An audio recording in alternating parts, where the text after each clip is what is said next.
Hussein Malunga, how are you? You were the first, Hussein Malunga.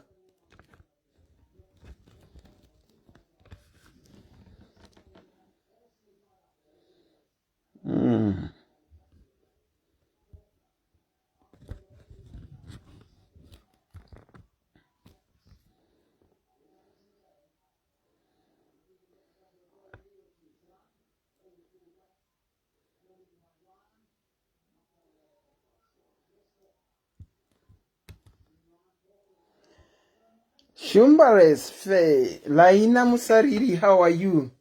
Diane Messi, how are you? Achite Chita Gawamwe, Hussein Malunga, from all the way from Canada. Diana Moyo ndeipi, Joyce Makuyana ndeipi. Neti Mutariri, Moli Mushamba, Junior Bukosi, Lioness Wacho, Edith Tapela, Mashika Tapela, Memut, Emelda, how are you? Watching from Pretoria.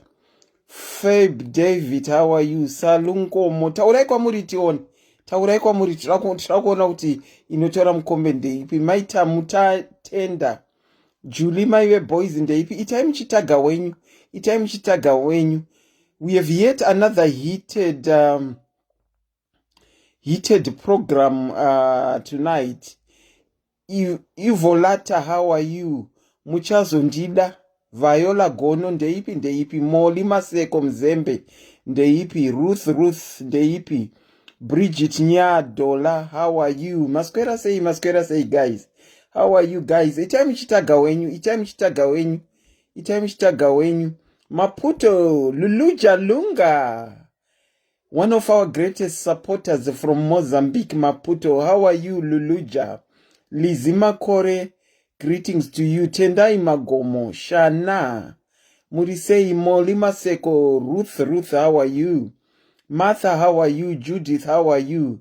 Agnesi, how are you? Messi, Auntie Selina Varibo, Irene Godobo, Maria Dwati, Chuma Kathleen, Cape Town, Sibongile Kumalo, how are you? Tanisha's mom, Murkushedzwa, Catherine Manyara, how are you? Viola Gono, Cape Town, Dudu Taziwe Yi, would say, Shupi Makoni, all the way from the United Kingdom. Watching from Midlands to West Warsaw. How are you, Kumuku Warsaw, Ikokuku? Muri say, Weduwe. Jiri say, Diane from Devon. Mamo, Uri say, Pedzisai from Eppington, I think. Edwin Chimombe from Namibia. Edwin, how are you? How is Namibia? Humba Magadalina arikushedza Molini Mufaro. Molini urikutsvagwa hanzi uya. Sikolule Gumede, watching all the way from Botswana. Welcome to the platform, Botswana.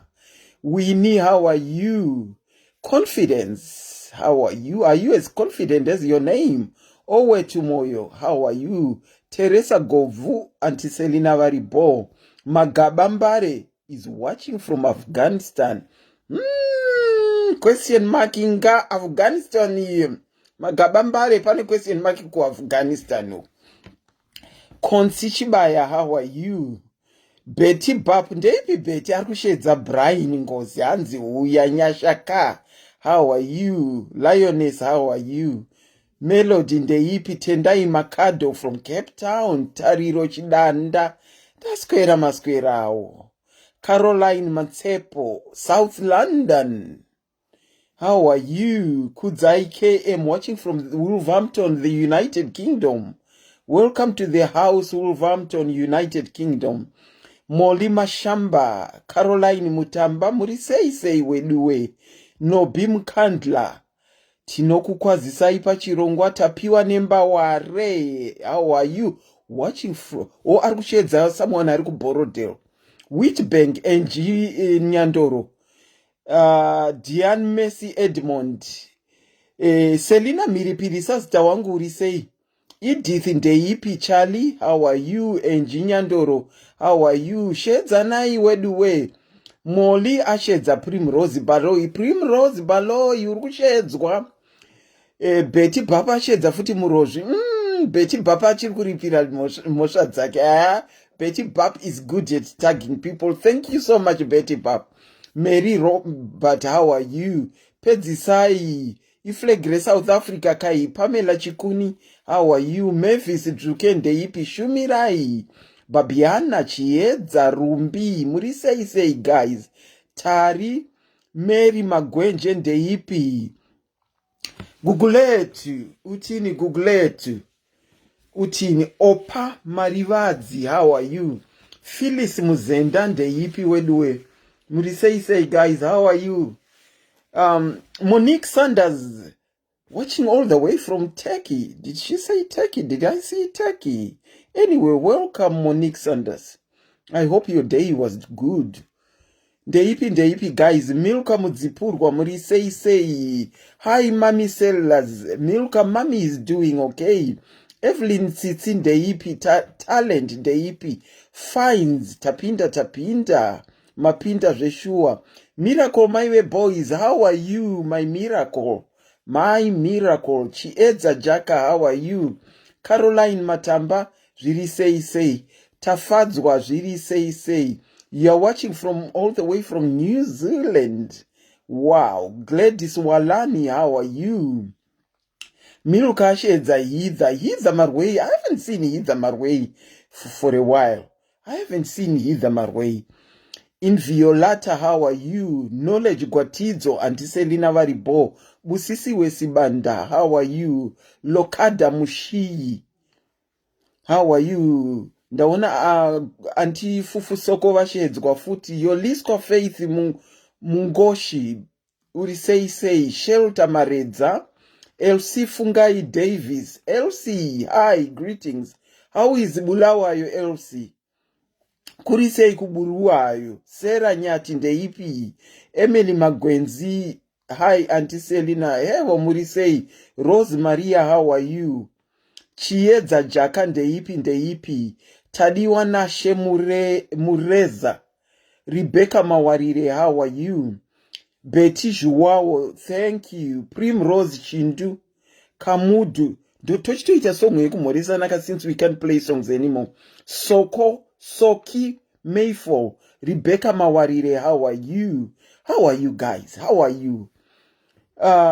Really Cynthia. Wow, I hope I've pronounced it well. Sandy Semi, how are you? Sandy Joyce Rumbi Lerato, how are you? Chiedza Jaka, how are you? Forget Magwaza, how are you? Betty ndofunga ndambokumhoresa weduwe. Eunice, how are you? Kudzai Muvirimi, how are you? Sonica, lots of flat, not Turkey. Oh, and na Monique Sanders, it's not Turkey. Anchazoti no pronounce kwa sei ya urikunyora ini. Hazviganye murisei tete vari right. Kamudu something. How are you? Daisy Talents Francisca Hayes ndezvipi. Hazviganye sei. Benito Bernard, how are you? Auntie Selina vari bomb. Taurai katikiti. Murisei maskwera seiko. Regaitise kamaoko. Maskwera seiko wedwe.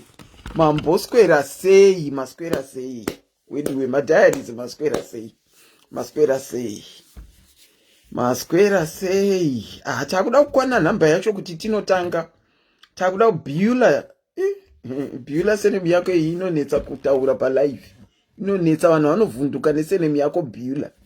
Tekla Nemaunga, how are you? Auntie Selina vari right.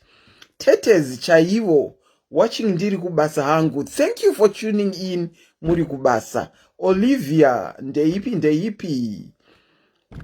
Pekutendai yotam ndeipi. Edeline Fadzai Kazingizi muri sei fine. Takuchotanga asega nditange nekungo kusekesa ika. Ndasi ndanyara moziwa. Dzimwe nguva nyadzi dzinokunda rufuso. Nekukura kwakaita Auntie Selina, she did something pa weekend chinonyadzisa zvokuti zvisingatoiti. Saka ndati regai ndikusekesei. Munoziva kana tichitumira zvinhu pa WhatsApp message, Christine Makoni maswera sei kana chitumira zvinhu pama WhatsApp message ai. Evelyn Tsitsisa Tumba na Constance, how are you? Ngativei careful and titarisise kuti kwatiri kutumira ndiko here. Ipo pama WhatsApp ma forward unenge wangowana wakuforwardawo. Ndino uye ndaonawo forward yandaona panikikina apa intonyadzisa kana kutaura. Ndaionawo ndoda kutumirawo someone else forward here anditi. Zvisinei mune group randiri of my mom's sister who was having a birthday. Kwanga kuri kuorganizwa birthday anditi. Manga muine vanhu vakawanda zvekuti mugroup in fact, she wanted her birthday to happen in Hawaii. That is what she wanted. Saka vanhu vanga vane potential dzekunzi vari kuenda kuHawaii vanga vaka-include kwa mugroup imomo. Wait, anchanoona Hawaii for the first time ka zvino COVID zvakaoma. Wanike ndatora post iya inonyadzisa ndanokanda mugroup muya. Ndakaneikanda musi weSaturday mugroup. Vari mugroup imomo kana one akandi alert kuti ndakanda post. One of the people vari mugroup wazofonera my mom kuti ko picture yakakandwa nemwana wenyu ivo havazi mugroup imomoka. Vakati picture ipi? Vozondifonera nhasi. Just imagine Saturday Sunday picture yakagaramo. Anditi hapana andiudza kana uchinini handina kuzvinotisa. Yakagara imomo isingaite mavideo 4 in fact asingaiti. Ndiringoragidzawo kuti wediwe vanhu kumadiaspora uko vari kuita mental crisis asingaiti. But yanga isingaite picture yacho ndanoikanda imomo. Yagara Saturday, yagara Sunday, nhasi kumasikati momzi wondifonera watiko nhai mwanangu ndiri kunzwa kunzi wakakanda picture mavideo asingaite mugroup. Ndikati inini kuzorambaka. Ndikati inini handinambokanda ikoko ini. Ndikanzi hapana atondifonera achiti ko mwana wenyu akakanda picture. Ndikati kana maiguru handina mirai ndicheke. Nyadzi dzinokunda rufu. Apa delete for everyone haichaiti. Yakungoita delete for me. Saka picture yatenderera nyika different countries like New Zealand, Australia, Canada, Zimbabwe, America, muno mu UK. Ndokwa yatenderera picture iyoyo. Vakomana ndangopinda ndikapeta muswe ndikati find it in your hearts to please forgive me. Find it in your hearts to please forgive me. It was an error and that is unlike me. Ndokva ndajiwa nemwoyo futi mva ndadzokera mugroup muye. Ndikati sincere apologies. Ndikagoita sincere apologies. Wediwe unonyara. Kwa kuchifonera mwana wa mai wangu kuti iyoyo Moniki, iyoyo Moniki. Ndo yandakakanda imomo. Mukatsvaga comment ya Moniki munoziva zvandiri kutaura. Iyoyo Moniki ndo yandakakanda mugroup rebirthday rine vanyarikani, vanhu vakuru, vakwasha nevanatezvara vakasangana imomo. Ndiyo yandakanoti enjoy imomo ese ari4 kuti wediwe ndiri kutonyatsokanda ndichiti wediwe tarisai mental health zvaari kuita kuno kudiaspora.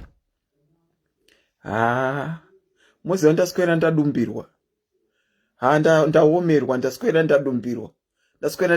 Saka whenever you are throwing zvinhu paWhatsApp ava vanhu be careful again and again before you click the button yekuti send. Check whom you are sending. Nokuti zvokwadika muchatumira munhu asiriye mukanyara seni. Ndinoziva kuti vamwe vacho varipo paplatform ipapa. Varipo paplatform vari kutondiwacha. Honestly, sincere apologies. vanongoti ivo handiserina vanouya kuzotaura nevanhu ndo zvavanotumira izvozvo, but ndakatumira in all innocence ndichitoti honaiwo zviri kuitika kunze uku wedway. Anyway, that being said, ndazviona kuti mandinzwira tsitsi, saka it comforts me kuti mandinzwira tsitsi. Anyway, that being said, welcome to the platform SIS MELLY's Diaries. The name is Auntie Selina. I am your host and your presenter again tonight. And I fake apologies. I'm your host and presenter tonight. Last 4 episodes we have been dealing about marriage/single, and we added an agiribet never rume into that. But we ended up having to divert because people had pressing issues, and we allowed it to go on. So today, if you look at the title that I've put up top, nasi tirakumboshedza vane crisis mumar-relationship avo. Vane crisis mumar-relationship avo to come to the platform and share whether you have been in a crisis.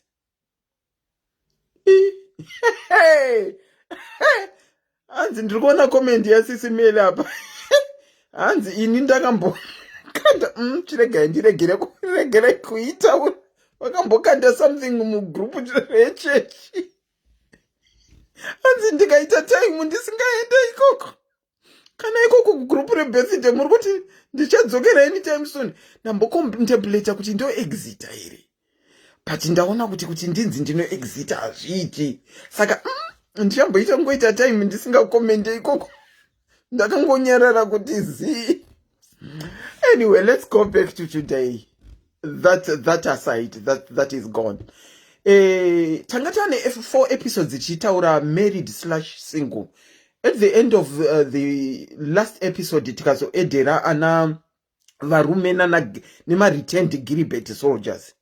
Tichiti vatione so, but apparently varume havana kunyanyobuda. Masingles akabuda pekutanga tikazoonawo mamarried akupindawo achizvidefenda kuti vanozviitirei. But it also diverted to some issues dzanga dziri kuwanikwa muma-relationships evanhu. So we thought we would start a first episode of crisis dziri kuitika muma-relationships. Saka I'm going to call upon people that have got crisis dzakaitika dzavangatiudzewo kuti dzakaitika vakazobuda madziri sei, kana kuti vachirimo here.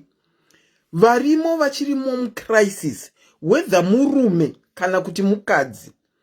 Uri mucrisis yei murelationship, kana uchirimo wakagarirei, une hope yekuachieva chii nezviri kuitika murelationship yako, which you deem as a crisis. I call upon men and women. Hatisi kusarudza whether uri mukadzi kana kuti uri murume. Uya nenyaya yako platform. Chida kushare kwauri kuita, uri kutodzidzisawo mumwe munhu in the event yekuti wakabuda hausisiri mazviri. Uri kutodzidzisawo mumwe munhu kuti zvinogona kubudika, because there are some people that are in my relationship ari critical, avari kupa CPR asi havazive kuti wobuda sei. Pano tinodzidzisana, tinoonesana. Kana mumwe munhu achitaura story yake, ndaikumbirisawo kuti tisakurumidze kufungira, nekuti we are not in that person's shoes. We don't know what they are going through. Whilst I talk, let me pin the number. It's WhatsApp, which is 447748 330801. Okay, that's the WhatsApp number. Let me try and pin it. Where is the number? Let me try and pin it. Pin the number. That is the number to call in. So you are free to call in. One other thing that I'm going to say is, if we are doing these programs, ngatiregerei kukurumidza kuti next caller. nekuti pane dzimwe nguva dzatinoda kuita next caller nedzimwe nguva dzatinoda kunyatsonzwa nyaya yemunhu kuti toona kuti toizeya yakadii. Saka kumhanyirira kunext caller ka hakubatsire tisina kunzwa nyaya yemunhu achiri kutaura nyaya yake. Anditi rambai muchishare video. The lines are open. The lines are open if you want to call in kana uine story yako. Whilst I'm waiting for callers, I might just update you kuti the last time that we had episode ye married versus single, kune vakauya vachitaura nyaya dzavo. There are 3 people that I had said I would get back to them. I managed to get back to all the 3 people. Takaita Saturday, I managed to get back to all the 3 people nezuro, and each and every call, besides vamwe vakazouyawo vachiti havo vanga vachinyara kutaura pamhepo vachiuya kuzotaura nyaya dzavo. Each call lasted more than an hour. And also yesterday I managed to have a video call na anti vaya vakauya nenyaya yemwana wavo. Ndakaona mwana wavo, my God, vane a hand. When I say handsome, I mean handsome. Vane a handsome boy yavo yavainavo. Ndakataurawo navo, mukomana wacho is all smiles. And I did confirm zvavaingotaura kuti ma problems akamira kudai ane ma problems iwayo futi. But yesterday I had a call with her, and today as well I just went back and checked up on them. Nasi mwana anga ari kumba futi, anga asina kuenda ku day center. I'm waiting for anyone who wants to call.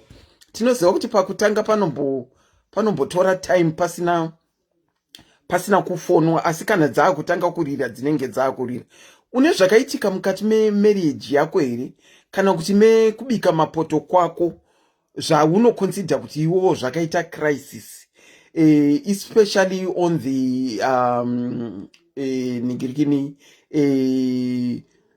on marriage dzisina kunyatsogara zvakanaka. Marriage, abusive relationship. Uri mu abusive relationship here, wakange uri mu abusive relationship here yekuti unogona kuiunza ukataura vamwe vanhu vakadzidza. The number to call is pinned at the bottom. It's 447748330801.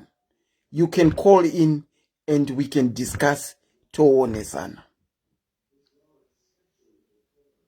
Pakushaya arikutadza kuvhura ka. Unfortunately or fortunately inini, I don't have anything to share pertaining that. Handina chekushare pertaining that, because I've never experienced being in a abusive relationship. Tinenge tana kola panapa, tina kola. Tinokuchingamidzai pachirongwa kola maswera sei kwamuri ikoko.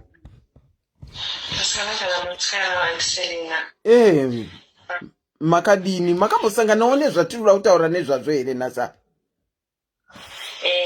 Ndakambosangana nazvo. Okay, tipirei tinzwe. Sorry, hold on. Muri kunzwa kola here? Can you hear kola? Aiwa, ndiri kubvunza maviewers kuti vari kunzwa, muri kunzwa. Thumbs up if you can hear kola, please, so that I know we are moving per same wavelength. Ini ndiri kuvanzwa. Okay, I see a few thumbs up, so I'm assuming vari kunzwa. Enderera henyu mberi kola. Sorry, hanzi naDudu hatisi kumuona. Dudu tauziwei, unenge uri wega usiri kunzwa iwe. Vamwe ma thumbs up ndiri kumawana. You can go on kola. Okay, inini yangu parizvi nadizi kuti zvanoti ndiri married kana kuti ndiri single, because ndiri pakati nepakati, but ndakabuda mumba. Mati hamuzive kuti muri married kana kuti muri single? Because murume akati azviti kuti tisiyane, and kana uchida kuti tisiyane ndipe muporo. ndiende ndizive kuti ndasiyana nini. Asi nyaya yerekodi sorry kola muri pai ndimumba. wo mune noise yeku background yekuita unge muri mulu. Okay, ndakunzwira.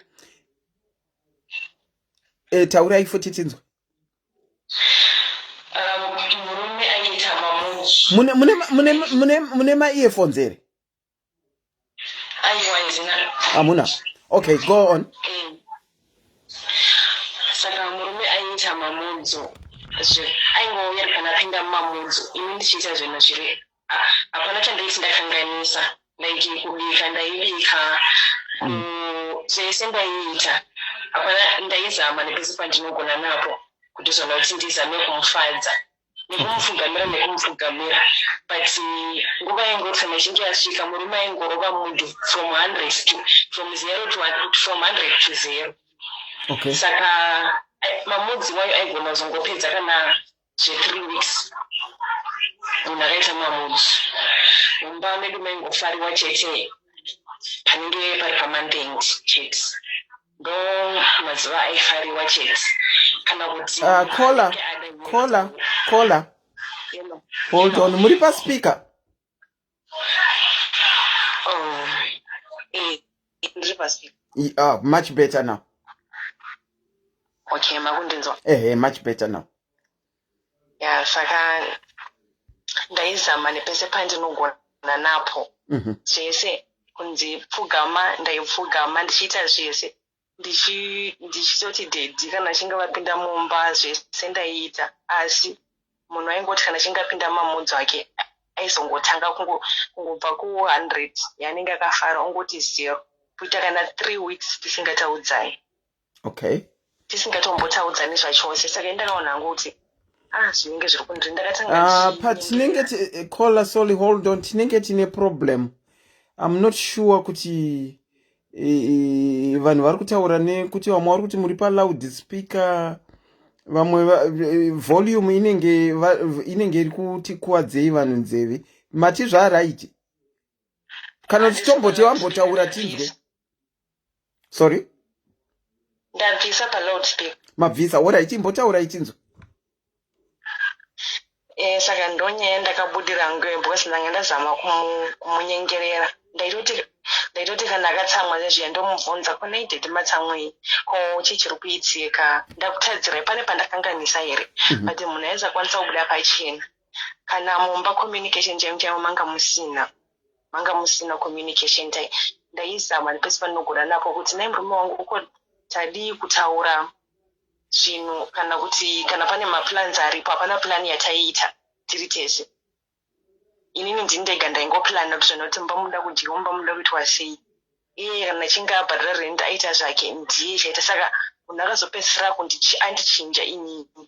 Ndakazopedzisira ndane I don't care attitude mumwoyo mangu because ndakanga ndazoudza kuti zvona kuti munhu uyu handingaiti life yekurarama ndichinyengerera munhu everyday ndichingomubvunza kuti zvona kuti ndakukanganisira chii, pane pandatadza here, naidedi chiko chandakanganisa ini ndisingazivi chinhu chandakanganisa. Saka ndonyaya yakawaita kuti zvona kuti nditi pari zvino rega hangu ndimbosuduruka ndimbomusiya akadaro because ndiye ndisingachanzwisisi. Kana ukaramba uchibvunza munhu and then kusvika paextend yekuti niniwo ndanga ndisitorina kana mufaro mumba machona ndandangotiwo ndichibva kubasa ndingoti mhenu ndakungoenda kumba. Mama nenguva yakadii makagara mumba? Ndane 4 years. 4 years. Pa 4 years ipapo kwakaitika zvakaitika kwenguva yakareba sei? Zvaitika every month.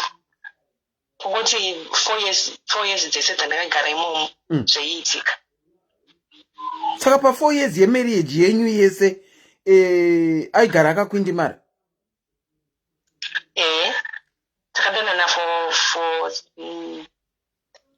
11 years. Nobatazoorana muna 2016. Saka pa 11 years dzamakadanana idzi mubva mazoroorana for 4 years. Mamwe makore ese aya muri musikana nemukomana mamusingaone masainzi ekukwindimara kwake.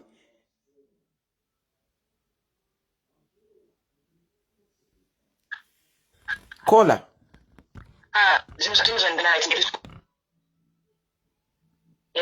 Hello. Ndiri kubvunza kuti inini imimi pamaidanana mamusingaone masainzi ekukwindimara kwake here?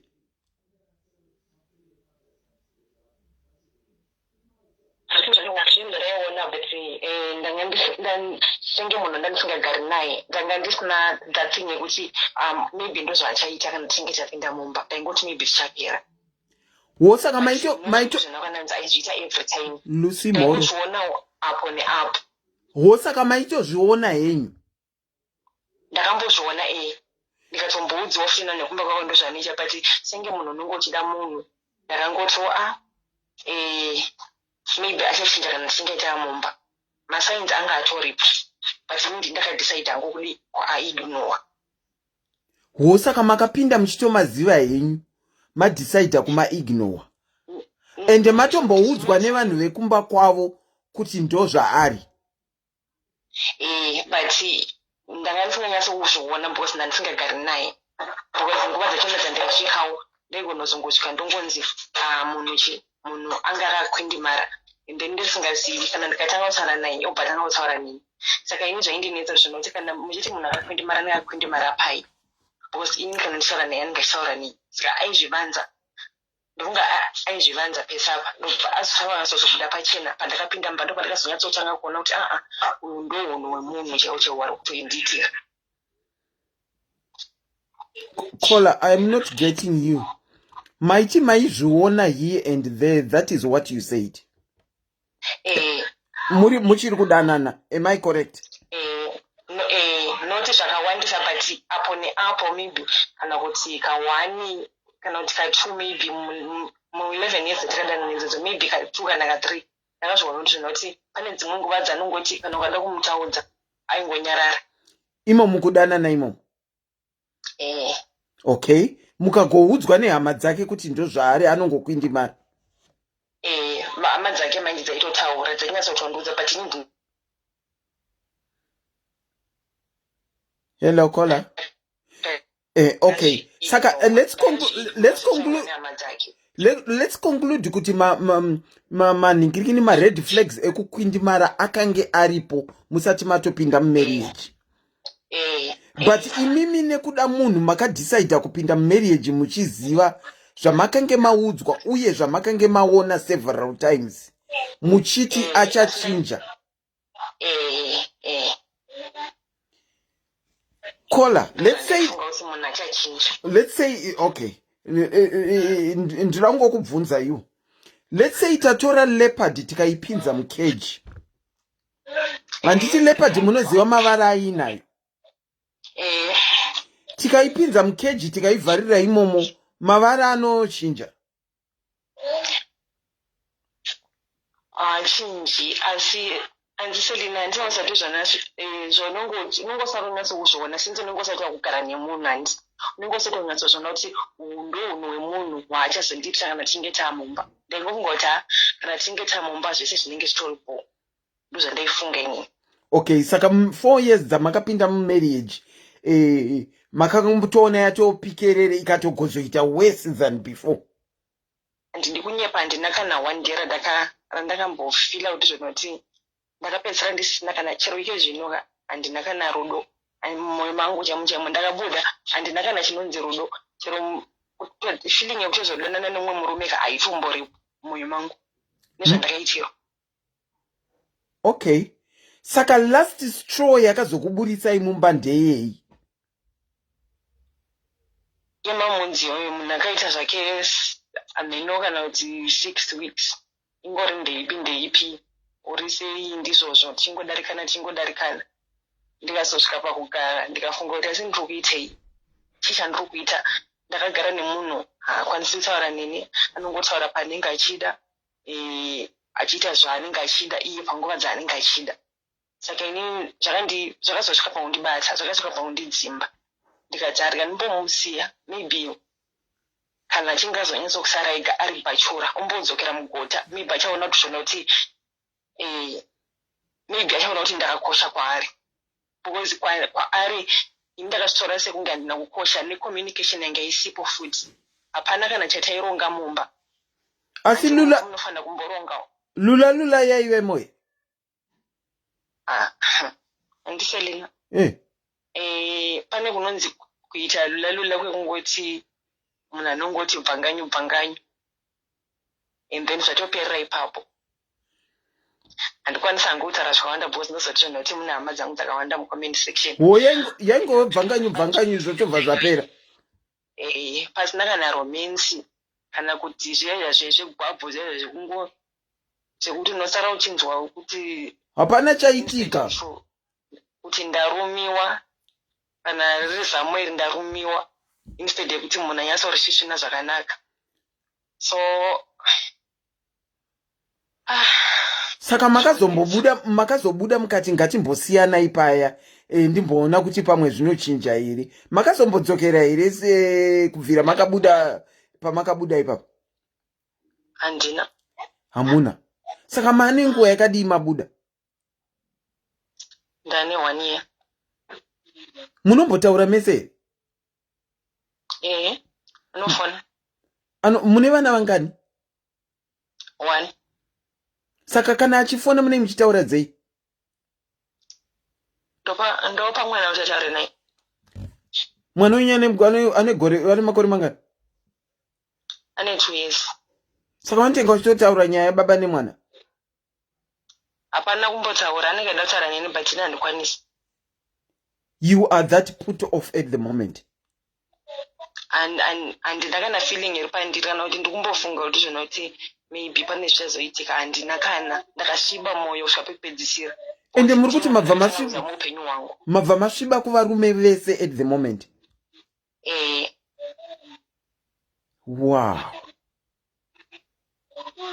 zvekutosviba mwoyo zvekutosvika pakuti kana munhu ndinotomboita kana dzimwe hasha dzekuti kana munhu akatoda kutanga kutotaura neni anozongopepuka kana kuti akuharare nini ndiri muno ndichimupindura so zvakaita zvakandibata pamwoyo pangu zvakandiafecta akandichinja infact nemaitiro nezvese because ndaizama nepesi pandinogona napo ndanga ndakarayirwawo ndaibva kuvanhu cheko mai vangu vaindomudza kuti murume anopfugamirwa anoitirwa zvese unomuwachira unomubikira unoita sei ndichiita zvese asi hamunomboona masainzi ekunge akanyenga here handina kumboona zvemukomana nemusikana ndakambozviona asi after tapinda mumba handina kumbobvara ndabata kana muziwana asi pamaita lula bvanganyu zvaitoitawo hazvo achitoitawo kunge murume mumba ini ndaingosara ndisina kana chandanzwa as long as iye aita zvaanenge aita izvozvo ya ndanga ndisingachatodi saka kutaura chokwadi mberi pamwari ndanga ndisitorina chero because hapana kana pane nguva yekuti munhu aimbondibata kuti ndinyatsofilawo kuti ndabatiwa munhu aingobata kana kuti obata chanenge abata otongopfekera zvakadaro inini maybe ndine ndakaoma hapana kana zvanini nditombofila 2 minutes kana kuti 5 minutes munhu dhani wakomana ndine urombo ndokunzwa zvamakaenda through asi aisarova ake kunirova haana kumbobvira akurova haana mbobvira ndisinganyepera munhu wevanhu haana mbobvira ndisaruoko makambotsvaga veukama here kuti muenzaniswe handiseleni zvaitoti ndikatobva ikoko zvotoita wese ndichitobva kunotaura ndizvinoti munhu ari kuita zvakati zvikati zvotoita wese saka kuti ndisina kuenda kumachechi ndaingoenda ndizama kuti maybe zvimwe zvingaita maybe ndingamisawo imba because ndiye munhu wandandakada nemwoyo wangu wese ndo yanga iri first relationship yangu ndiye munhu wandainyatsoda nemwoyo wangu asi zvakandikurira ndiyo first knife yenyu iyoyo ya zvinonzi first knife is the deepest saka zvinoti netsei and kana anga ari first love wenyuka that means ndiye one and only that you know. Ndiye munhu wani wandinoziva iye. I'm so sorry to hear that. Maini ndine urombo kunzwa that. Zvakaoma ndiselina. Zvakaoma wedu. I'm so sorry to hear that. Ha, zvakaoma. Regai tinzwe vamwe kuti vanotichi kana kuti pane mumwe here ane issue yakafanana neyenyu iyoyi kuti tinzwe kuti kana akabuda mazviri sei. Comment section. Thank you so much, caller. Thank you so much, caller. Okay. Thank you, Auntie. All right, bye. Vakomana, upenyu hwakangooma ndozvoti ndichingotaura izvi kakuti vanhu vane zvinhu zviri kuitika zvavasina vanonyatsoudza chaiye kuti pane chiri kuitika. Madekwana akanaka tinokuchingamidzai pachirongwa kola.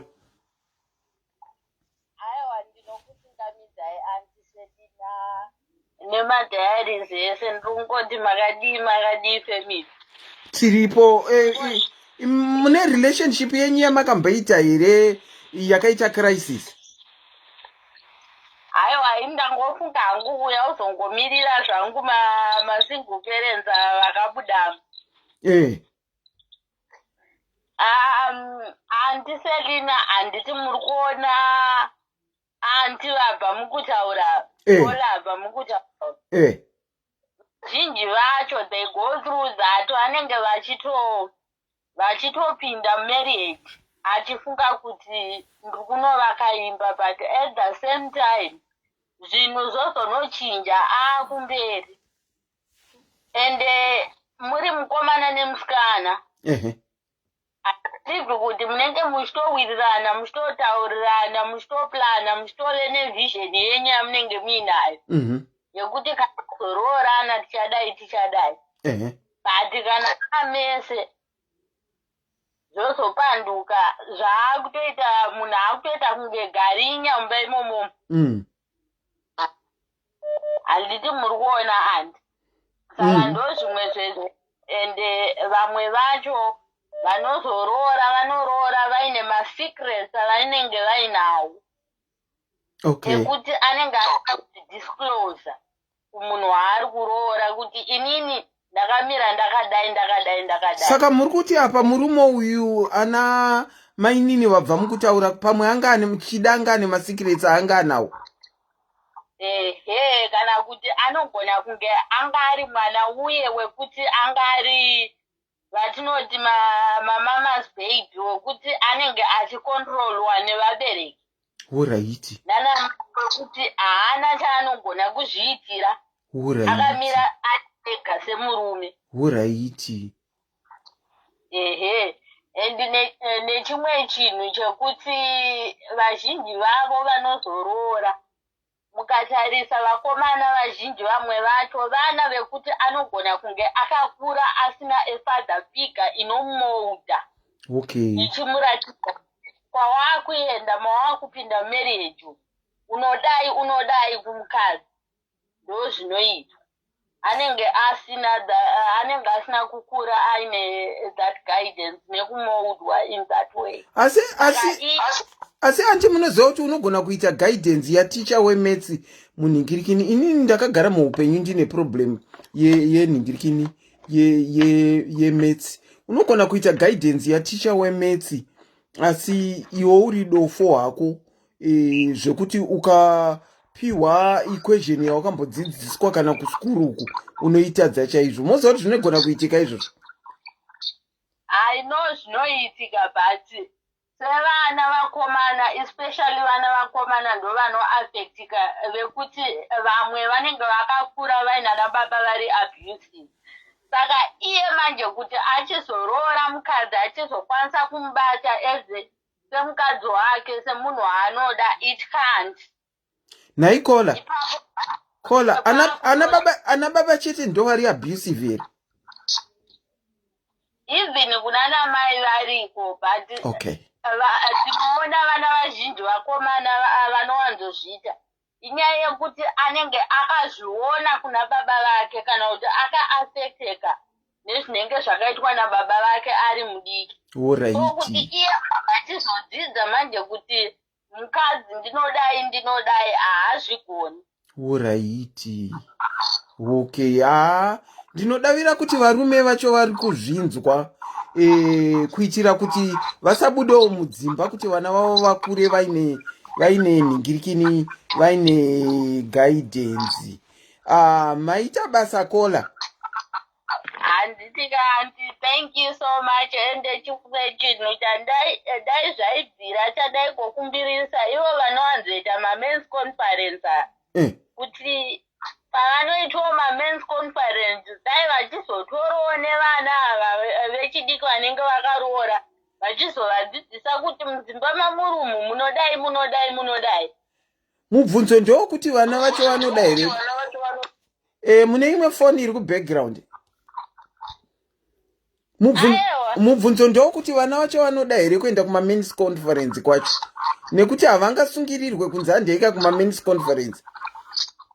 Aiwa, kuma-men's conference vakomana vechidiki vanoroora vanoenda, but unoona kuti abvako kamumwe zvinotobva zvatozoita wese otozozvibvunza kuti saka ku-men's conference kwaanenge vachienda kunenge kuchiitwa nezvizvi zvaanenge achiita. Okay, alright, maita basa Kola. Regai timbonzwa nevarimo vakaexperienza chaizvo ma-relationships, vari pa-relationship crisis kuti zviri kufamba sei. Maita basa Kola. Thank you. Tatenda. Hanzi varume vanofanirwa kuenda kuma-men's conferences. Kana vakuenda vanofanirwa kutora vakomana vechidiki voenda navo kuti vanovadzidzisa. Zvinove mazuva ano vanodzidzisika here ku-men's conference ikoko? Tinokuchingamidzai pachirongwa Kola. Maswera sei? Hello?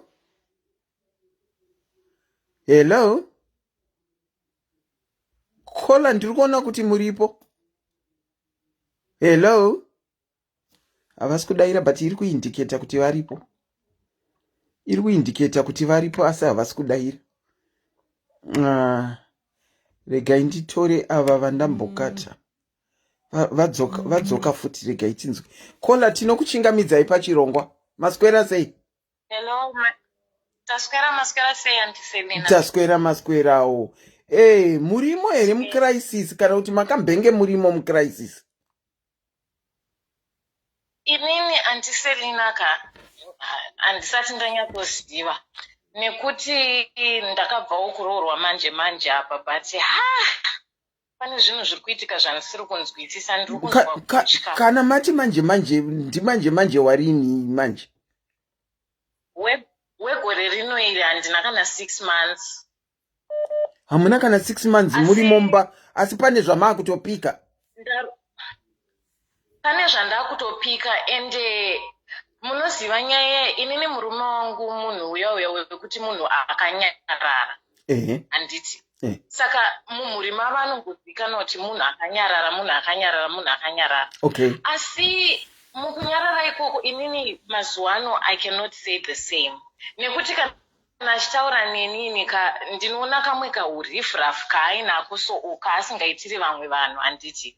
Saka ndichipa muenzaniso patakaroona nekuti inini ndiri kugara kure naye, asi ari kufanirwa hake kuzondijoina. At the moment long distance. Long distance ari kufanira kuzouya manje apa kuti tichitanga kugara tese after tachata, handiti. Sorry Kola. Ndimbobvunza. Ari kuuya kwamuri kugara imimi? Ari kuuya kwandiri kugara. Saka muri kumuimpota kwamuri kugara ikoko? Inini ndiri kumuimpota, asi kumuimpota kwandiri kuita nekuti inini kwandinogara kunonetsa. Mavhisa anongouya hake kuzoshanya, asati unless atozonyasa ndokuti azota kunyatsogara, saka pari zvino anenge achiuya kuzoshanya. Okay. but makachataka saka anotadzirei kuuya zviri kuitika tiri kunochata ezvinezvi kuti asauye ezvinezvi inini ndini ndaitofanira kuita kuti ndiite vhisa rake kuti riite asi nenyaya dzekuti zvinhu zviri kuitika zvachona handisi kuzvinzwisa inini ndakutoita think twice to be honest because kuti ndikazotanga kugara nemunhu uyo achindidaiwo ezvinezvi tisati tatombogara tese nerafu yaanombondidira apa sezvo achinzizvo nemunhu akanyarara tikaita maplans tikaronga zvatinenge taronga inini ndikasazoita bring up nyaya yachona haabvunzi haaite follow up haaite effort haaite sei anenge akangogara zvake zi saka inini handizozii ende imwe nyaya yandiri kunotisa ndeyekuti tikaita like munoziva zvezvekuti munogona kuita vision yekuda zvinhu zvakasiyana handiti we are in a similar situation where inini pane zvandiri kuda iye hake he doesn't believe in the same thing handiti inini my understanding would have been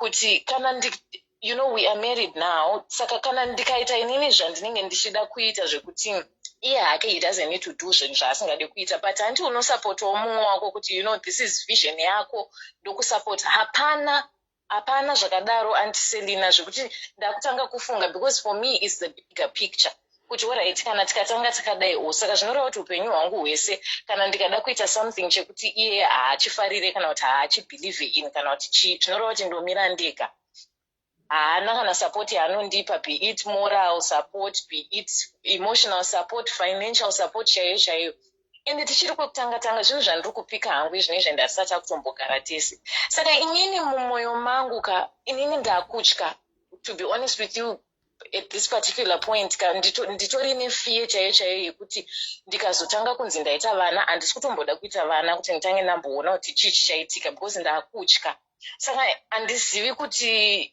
zviri possible here kuti kana uchangobva kunzi waroorwa after even less than a year wakutosiya zvinomeka sense here sure I don't care hangu kuti vanhu vanofunga kuti chine zvazvo but kwandiri inini wachona zvokutondiremera kuti even like motanga nekunzi makutotanga necounseling yekuti handisi kunzwisisa handiselina kuti ndoitawo sei ndoita sei kuti andinzwisisewo nditaure naye because ndikataura naye anoita defensive ndo imwe problem kuti communication yachona inonetsa ndikatraya kutanga kutaura nyaya anoita defensive topedzera taakunetsana because inini wachona ndinopedzera ndatsamwawo ndoluza patience ende ndozopopota then everything just gets blown out of proportion tonyararirana we go for days tisingatauri tese saka ndo zvazvinoitwa here naye handiselina shuwa musina kana gore ndo zvazviri here naikola mukudanana kwenyu semusikana nemukomana muri kuti makaroorana iko zvino asi maakuzonochata legally but traditionally zvakaitwa mukudanana kwenyu semusikana nemukomana was it a long distance love affair or munotozivana kubva kumusha iwe wazoenda kwawangoenda hako saka wakuzomuimport what was it like it was like tatiri tinoziyana kubva kumusha nekuti inini ndakazouya hangu kuno kwasi tatotanga kudanana takatodanana kwenguva yakareba asi munoziva zvimwe zviya zvekuti inini as a person zvangu ndingori munhu wekuti handisi munhu wekuti ndinodependa on someone too much saka ndaisambozvitsvaga zvekuti kana kuti unless patoita situation yekuti ndaomerwa ndotomubvunza advice or something unoziva but he would always be forthcoming saka izvinezvi behavior yandakuona nebehavior yandaiona kudhara zvandisiyanira and it's like I'm failing to accept it because kwandiri inini handinambobvira ndakazviona from this plight yandakuzviona nayo kana kuti nditi ati aroora arelaxa saka he doesn't care anymore handinzwisisi kuchishona kwedu kunonzi rinonyenga rinohwarara rinosimudza musoro rawana rakanyenga rakange rakahwarara raakusimudza musoro nekuti raakuziva kuti chii rawana mared flags ese auri kuwanaka zvatinotaura pano the end decision is yours inini hangu ndinoti nana akukurakidza zvaari asati musati makaroorana but akukurakidza zvaari musati matombogara mese mumba. Munhu akadaro ini hangu ndinomufarira than kuti muti magarisana maane mwavana 1 or 2 akunyasoshowa matrue colors ake kuti imbada zvishowa. Apa ari kushowa zvaari. Saka iwewe zvakwawari kwauri kufuga kana kuriwarira. Wanzwa shona yangu? Chokwadi. Ndati rinonyenga, rinohwarara, rinosimudza musoro rawana. Akakunyenga mukadanana, akanobvisa mari. Now that akawana, akunyatsosimudza musoro munonoti. Sorry? Hello? Ndikuteerera, sorry, iri kuita ichibreaka. Ndambokuluza for a bit. Okay. Ini nangu ndinoti wakakomborerwa kuti akukushowa zvauri. Musati manyatsogarisana. Zvatichataura pano paplatform tichikupa advice. Kufuga nekuwarira kuri kwauri.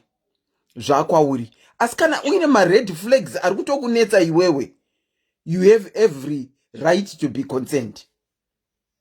Ari kundinetsa anti because munoziva kuti at this point ndiri kutoshaya kutongoti kwandinogara kwacho nahangu I'm alone. Saka handina ndiri kutoshaya kuti ndotaura nani kondombobvunzani. Saka ndakazongoita decision yekuti since ndiri kuenda kumba maybe ndozombonogarawo nevakoma vangu ndombovaudzawo kuti naimi zvandiri kuona izvizvi, you know, because ezvinezvi ndine confusion chaiyo. I'm hurt, but ndiri kutya kuti I don't know what to do, but Kola. Kuti ndoita sei zvinezvi because ndingori ndega kuno. Sorry Kola.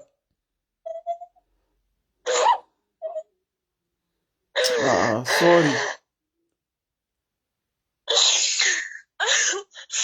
Saka because pandakauya tatakabatanidzwa edu kuti tikwanise kugadzira mapepa edu. Saka ini pandakatanga kuzvana ndo pandakati arega ndimbomira zvekuita zvemapepa because chindoda kutanga ndataura nemunhu kuti ndomuunza kuno because kunoku it's my place of work. Saka kana handidi zvekuzoti ndine ndakustresswa, I need to keep on working. Handisi kuda kuzoluza basa rangu, ndakudusa focus because ndine munhu anenge achindistressa. Asi at the same time, futhi, I don't even know how to go about it. Sure, kuti unodzokera kumbono kuti kunana mama Maria ngatidzosere yedu. I don't even know. I don't even know how to do it. Mama wacho hausati wambotaura nawo nezviri kuitika izvo?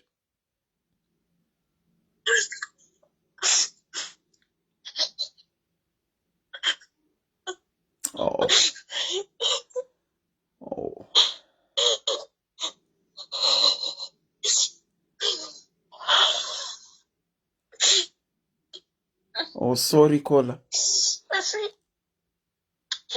Chandrongofunga ndechekuti, you know, I need to make a decision. You do. And I need to make the right decision. And I need to be strong. If I decide this is it, because already it's involving you know, it's just complicated now.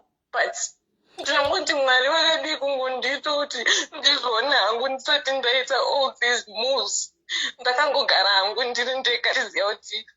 You know, it would have been better for me, but it's just complicated. It's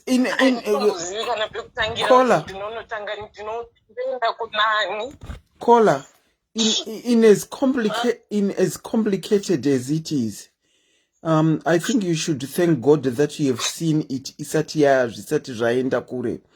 Iwewe, don't make a decision based on other people.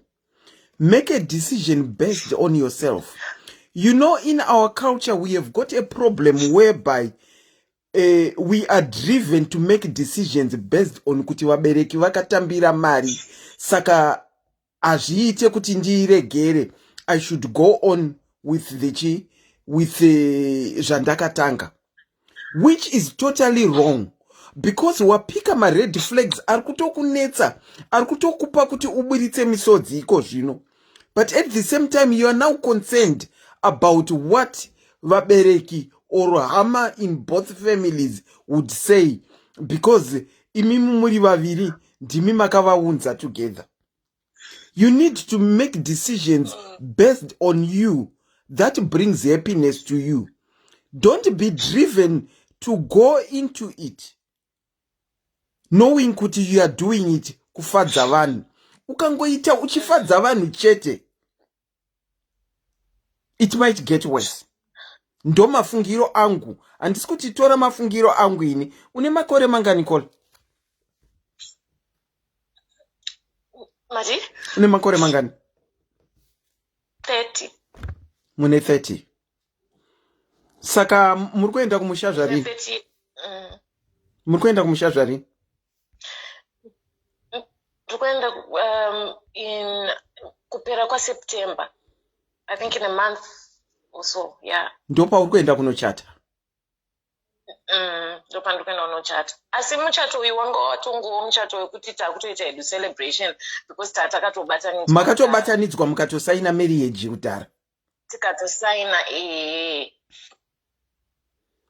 because tatakangoitira kuti since tichigara kure nakure ndandisi kuziva kuti ndichazokwanisa kudzokera kumba here nenyaya dzecovid kuti travela kwachona kwakuchinetsa. Saka tatakangoita zvekuti we needed to work on kuti tikwanise kutanga kugara tese, but at this point handineni handisi kutomboda zvekugara naye hangu. I can't even think of kuti ndifunge kumubikira chaiko chaiko kana kumuwati kana kuti iye andibate muviri wangu chaiwo chaiwo. I'm feeling handisi kutombomuda padhuze neni, maybe is all I can say. Okay. Nditi pasaidi neni chaipo chaipo zviri kundinetsa. Okay, I've noted your number down. Down. I want to talk to you, but I want to talk to you kuti iwewe follow a sixth sense yako. And not try and do things to please other people. I know kuti the deal has already been signed. It was signed, sealed, and delivered. But I'm such makugara mese. Unema red flags ane leader all. Honestly, I don't care what other people are going to say kuti kwai vanhu vada kurambanisa vanhu. It's not about kurambanisa vanhu ba. It's about a person's happiness. It's about her happiness. She can't go into it even if the deal was signed when she is not happy. Ngatiregere ku-encourage. Tiregere ku-encourage munhu kuti nekuti wakasaina marriage saka you should go through. Sorry, Kola.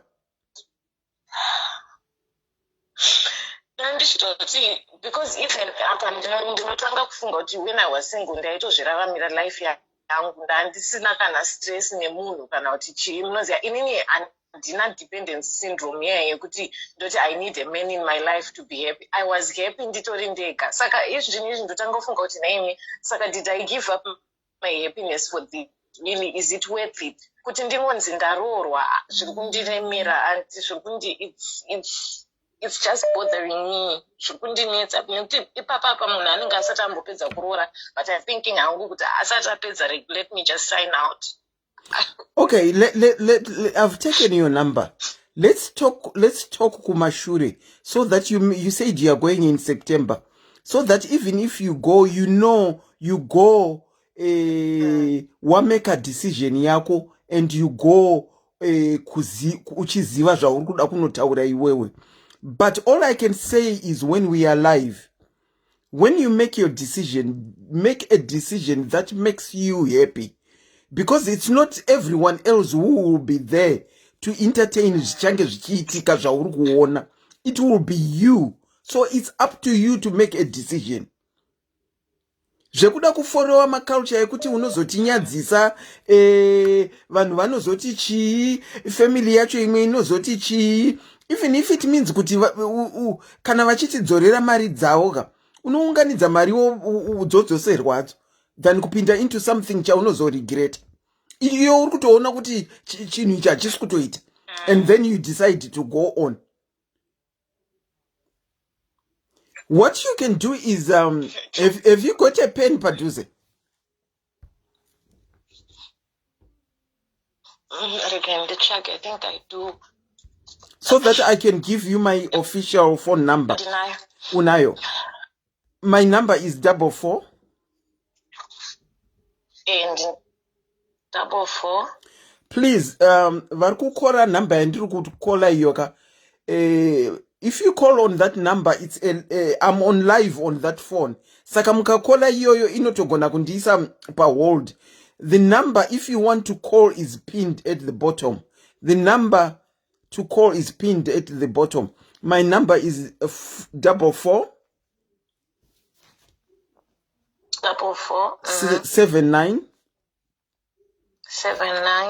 460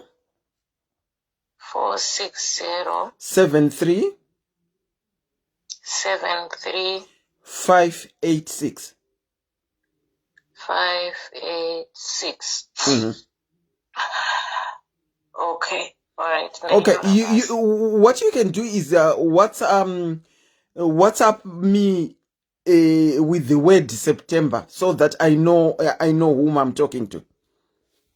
Okay. Ukangot September. Sorry. WhatsApp. I think I will use a different number because number. Okay. I think I will use yeah, even though you've got a different number, just WhatsApp me September. Then I will know, because I will know what the story is about. So that sana kuti wo make a decision yako based on your own happiness, not anyone else's happiness. And it. All right. Okay. All right. Take care. I'll speak to you soon. Okay, send a message. All right. Okay. So you want to end up live, because that is the phone that I'm using. All right. Take care. I'll speak to you. Okay. Thank you so much. Okay. I can't see my message. Phone live. I cannot. If there's anyone who wants to call, please use the pinned number at the bottom. Please use the pinned number at the bottom. I'm trying to call back vanhu vambenga vachindikola. Call a very good evening. Tinokuchingamidzai pachirongwa relationships crisis. How are you? I'm doing good. How are you? Oh, I'm great. I feel so sorry about Kola. I know. About Fona Manje. It's quite a hard decision to make. It is. But what I just want to tell her is she has to make the decision now before it's too late. That's true. Okay. So now back to my story. Auntie Selina, it's not easy. Tell us. Ndanzwa mati rinonyenga rinohwarara rinosumudza musoro rawana. Ndo zvinotaura chishona, rinonyenga rinohwarara rinosumudza musoro rawana. Kana richiri kunyenga rinenge rakahwarara kuita kunge dununu, kuida kunge risiri kuziva zvariri. Once rangobata chete, aiwa ndo paunoona musoro wekobra wakusimuka zvino. I know. I'm in that situation where from the time that we started dating to the time that we got married, things just changed. Zvekuti unotadza kuzvinzwisisa kuti what's really happening and say ndisina kuzviona when we were still dating. Okay. So it is not as easy. I think for most people that are in marriages, vazhinji vacho, they are facing the same challenges. True. Zvekuti you end up usisina kokuyenda with your problems. Because, you know, there are people who they are facing more problems than what you're facing. So what they do is you go with your problem, you're telling your sister or you're telling your sibling or, you know, other women around you, but you know what, guys, this is what I'm facing. You are told, your situation is better than mine. Saka kola murimo muri kutofesa zvamuri kufesa presently. Yes. And I remember you unfortunately I've just realized that you're not using this number that I'm calling is not the number that you're using. But I think I've sent you a message on this number. Auntie Selina, I need to talk to you, I need counseling. Okay. You sent it on this phone? On the one that I'm calling right now. Okay, that's yema call-ins chete. Once ndatongopedza it's switched off, even ndinongo switch on here and there, but it's constantly switched off. Okay, so just to cut the long story short, and I think mine, I prefer kunyanyutilana into details, maybe background, but the piece and the bits and pieces that I just want to share is, you know, the quiet ones, the lovely ones, the loved ones in the family. You get married to such type of a person, you will not have support. When you are kanyarara? Yes, anenga kanyarara kana kaita chino chinitwa, you know, in a very quiet manner, but muna chikutadzira. So naturally I'm an extrovert. Okay. So either you end up shouting or you end up saying certain things that you weren't supposed to say. At the end of the day, no one really looks at what this guy did to you to that point. Okay. Unfortunately, mukunyarara kwake uku, what has he done to you that warrants you to want to speak today? Okay, lack of emotional support, lack of you know, planning as a couple. You know, just you are married, but mono haku involved in things that you are supposed to be involved in. Or you there, you don't know where we are going, you don't know where we are coming from, you don't know what's happening. He just has to make his own decisions because ndeni baba. He makes his own decisions in the house. Yes. Are you informed of the decisions? Kana kuti unongowaona ato mu action ma decision acha? Thank you for the question. You don't say the decision yaitwa. You get to hear about what is being planned by the family. You know, when someone shares with his own sister, he shares with the mother, and you're the only one but we're talking of Mako.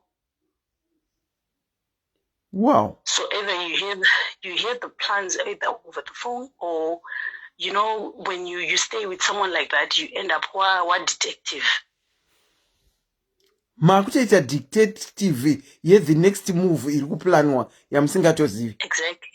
Exactly, because in the chats with his family, that's when you get to know, oh, okay, so that's what's being planned, which is not right. Did you pick this up from the onset of your marriage, or it was at a particular point in your marriage?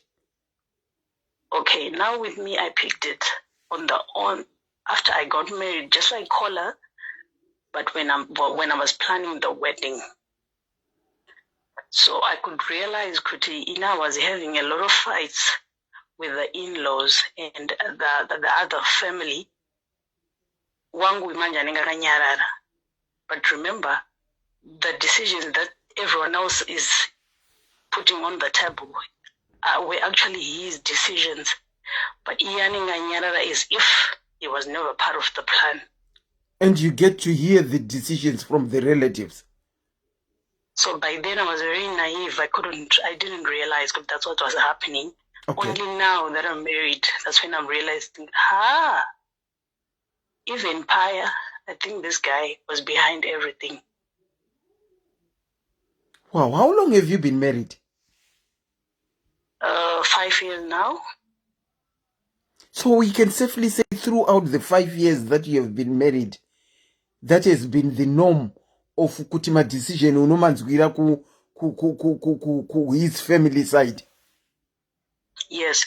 Have you ever gotten to a point where the abnormal becomes normal? Yeah. You normalize the abnormal. Yes, that's the life that I'm living as a woman. Or even when you plan something, he doesn't refuse. Arambe, if you have a project, you put your project on the table, we want to do this or whatever it is that you have in mind. You would not say no, but action will speak louder than words. So he agrees to everything that you are intending to do, but it will not come in. It will not come into fruition. Exactly, his plans will prevail. Yours won't. They will die a slow death, and that's it. Mune vana vangani? I've got 2. So throughout your marriage, you have seen kuti it has been a norm right from start. Yes, I've seen that, and at one point, sometimes as women, we ignore certain things. We ignore things, hoping that things will change. Maybe if I have kids, maybe it's just change or whatever it is. But then you realize, no, this person is actually not changing. I'm trying my best, but this guy is not doing anything to change. Unomboziva kuti tine masayings atinawo kuchishona atisingateke seriously. Atinongo ignore, but when it comes to ma sayings echirungu aya ndo atinongoda kuusa stereki. Ndambotaura yawauya nayo yekuti rinonyenga rinohwarara. Ndoda kukuudza imwe yekuti unoziva kuti shiri kana ine muririro wayo wainayo haichinji. Saka shiri yako iyi yakatorira muchatanga kupinda mumba. And years down the line, ichiri kungorira the same. Exactly. And now, you then start to realize, you know what? I don't know why I didn't pick certain things. But then if you look back even to the family, I look at my father-in-law, I see the same trend. The same trend. I see the same trend. So sometimes when you then get angry, you start to say, no, you want me kutindirarame upenyu wakararamwa na mai vako. I don't want that. But remember watutuka. Unitengo chitonzi watuka ipapo. Watutuka, and when now the issue is being put on the table, everyone else will say, mainini mnepamromo or mainini makakanganisa mungone taura. But then no one will really try to say, what exactly was she saying? My wounds are very deep. To what extent for her to say that?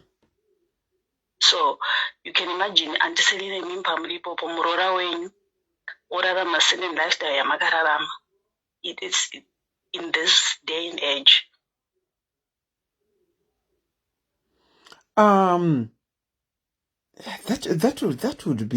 That would be difficult kuti muroora wangu anganga achinzi ngaachirarama lifestyle yandakararama inini.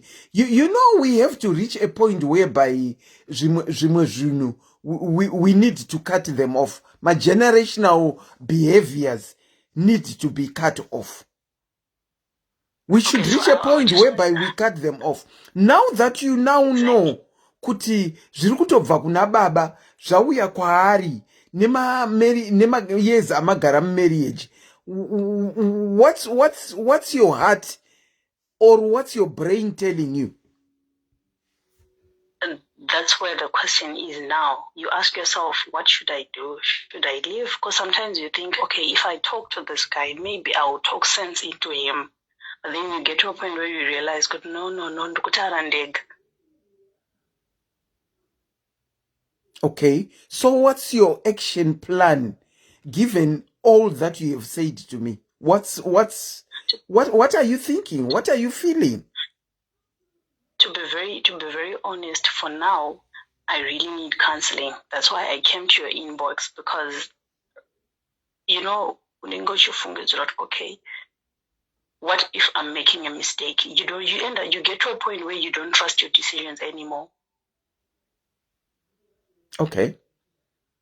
You get to a point where you don't trust yourself enough to make a decision.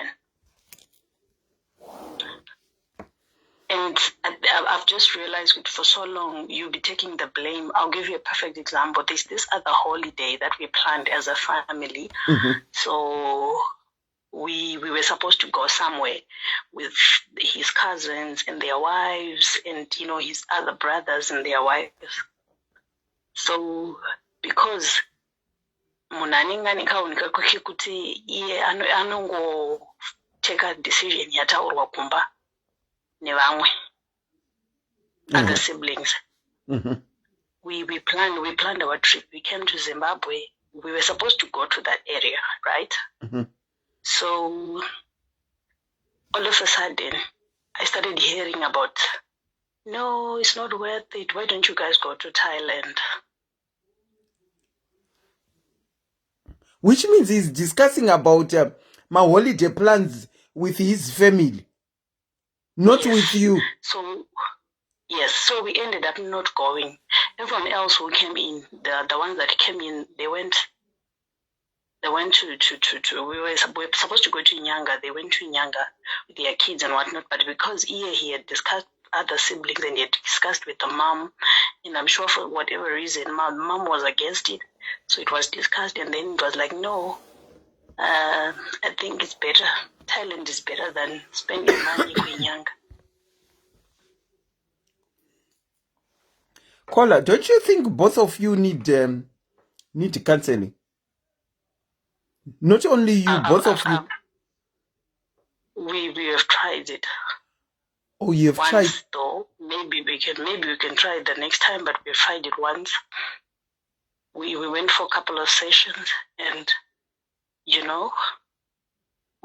like you were saying, it will only change for a month or two, and then he gets back to his own trend. Because why I'm saying is kuti munonida counseling muri both of you muchitaura ma problems enyu makanyatsofesana, so that if there is ironing out to be done, iye anenge achimanzwa. Whereas iwewe ukaenda ku counseling, munhu wacho wauine problem naye asingaende ku counseling, I don't see it working. You're right. You're right. Because iwe unogona kuenda ku counseling, but une problem nemumwe munhu kana asinganzwe zviri kutaurwawo zvekuti munoayona maproblems enyu mese. I don't see it working. I would suggest both of you need counseling. I hope I'll try and talk to him. Let's try counseling again, and then let's just redo it. But then pamakamboita counseling makaiitira kunyika kwamuri here ikoko? Takaitira kunyika kwatiri with a professional counselor. We're actually paying per session.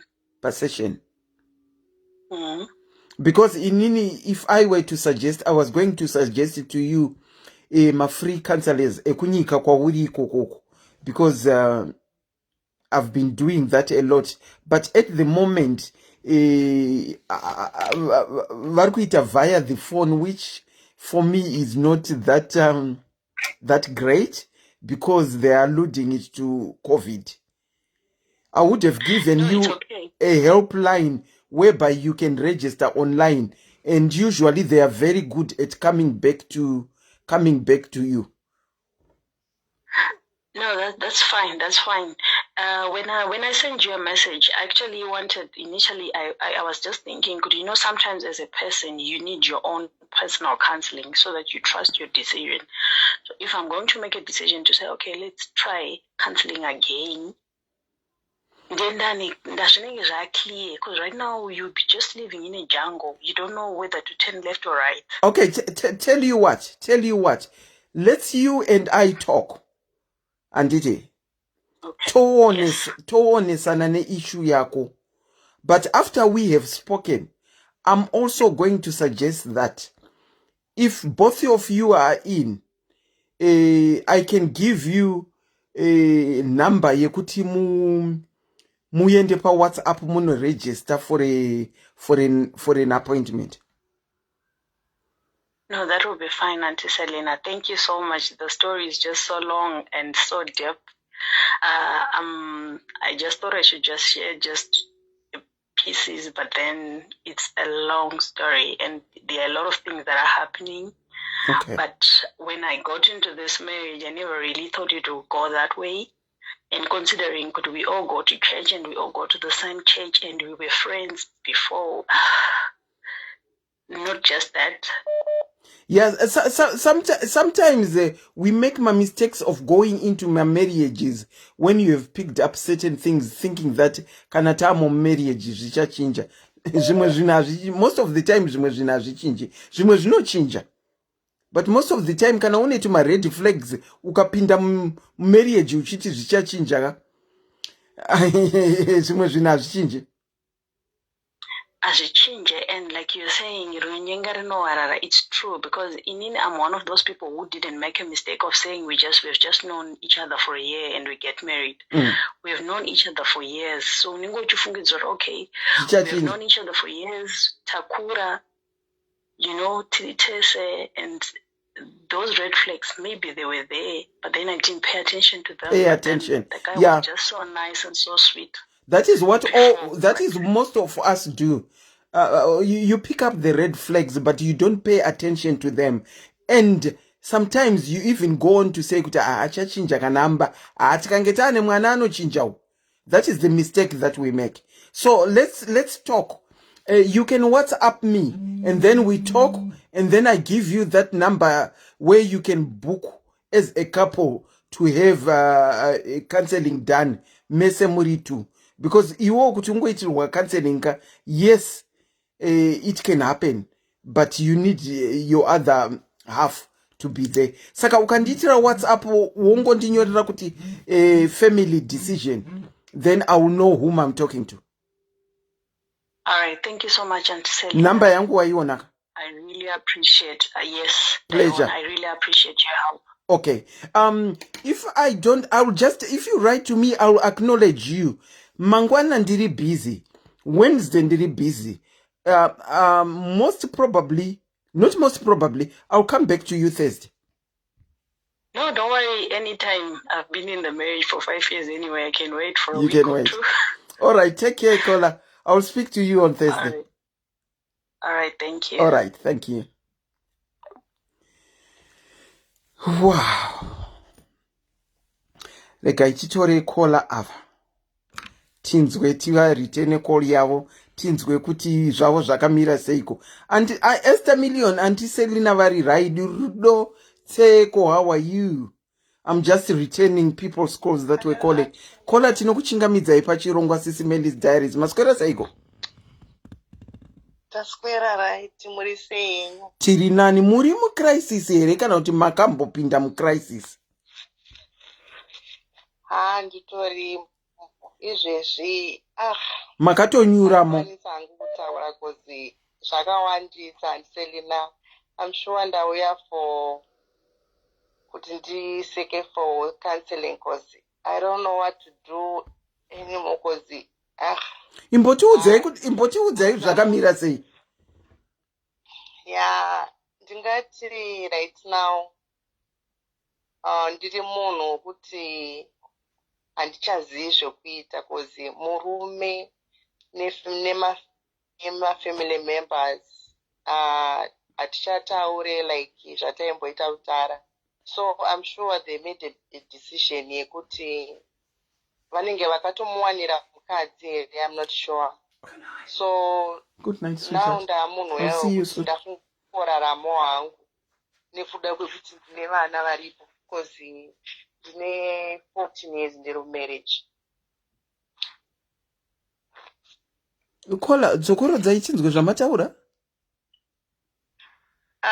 Ndiri kuti nini ndane 14 years ndiri marriage but handichazivi kuti ndoita sei because I went through a lot.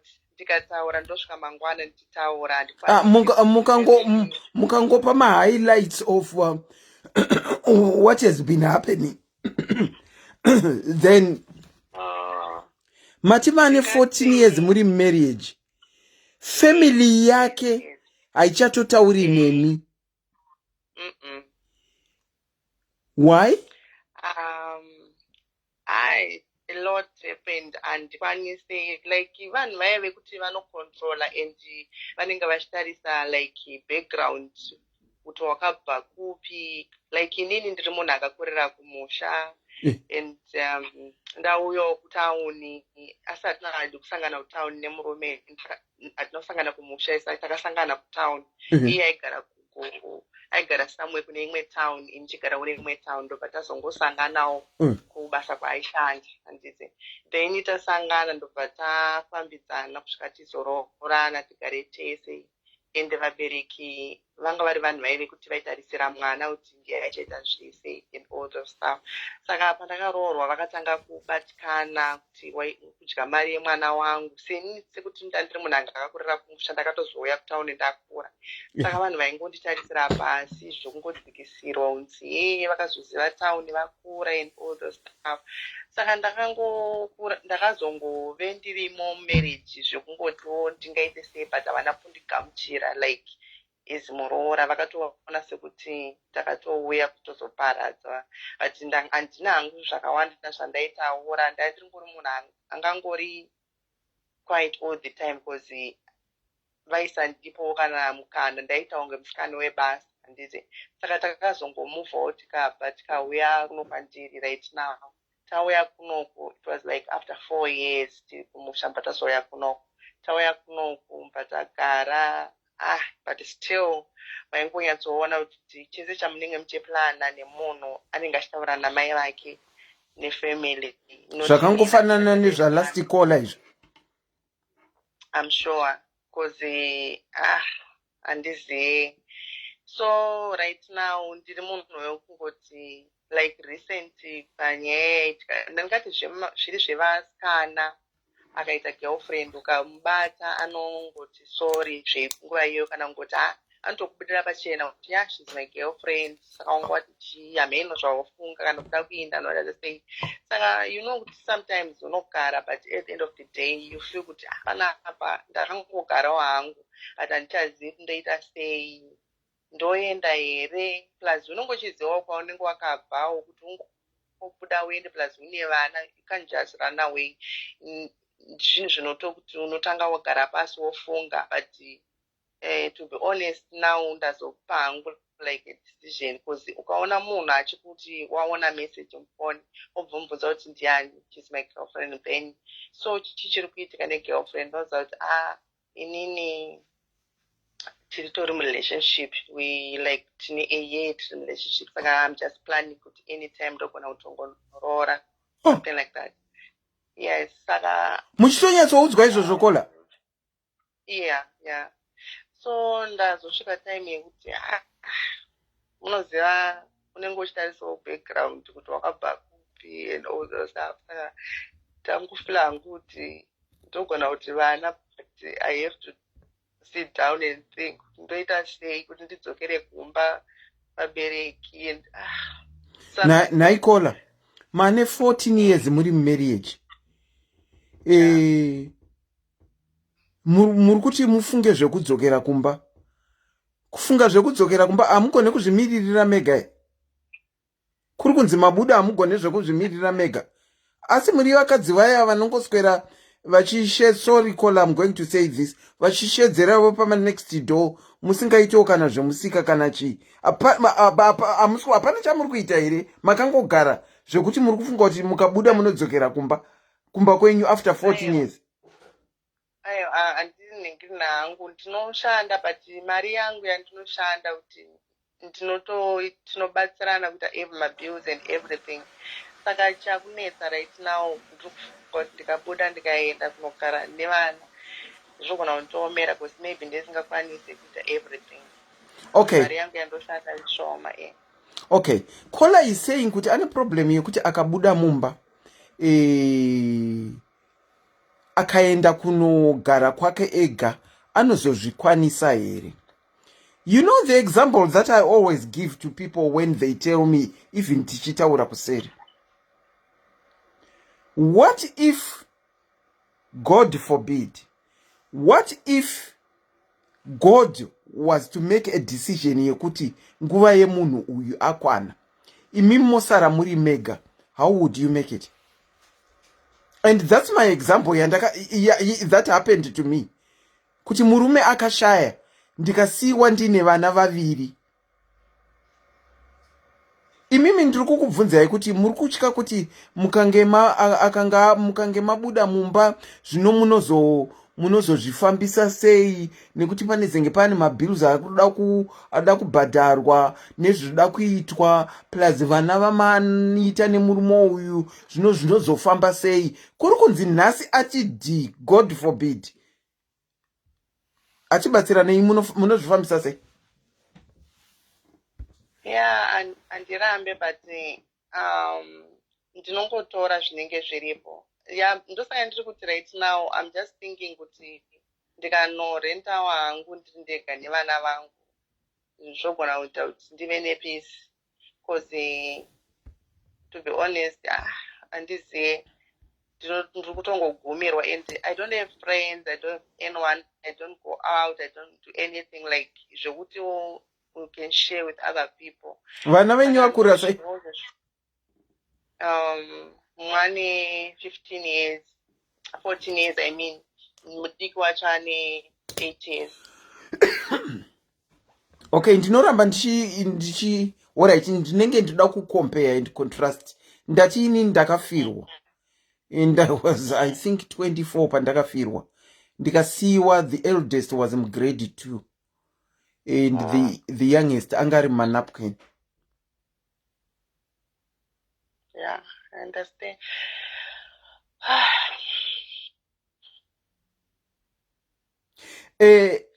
In life semunhu wemukadzi kana iye munhu wemurume, if you don't risk some things, then you don't know what is out there. No risk, no gain.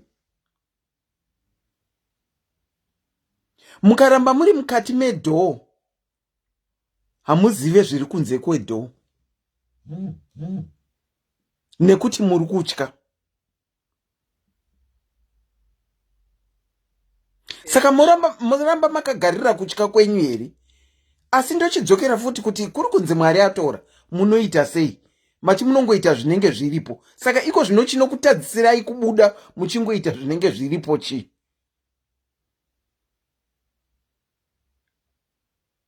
Yeah, zvonetsa, but do you know Kola kuti once mangoisa but cheteka, you are being defensive. Once you put but, a but is a but.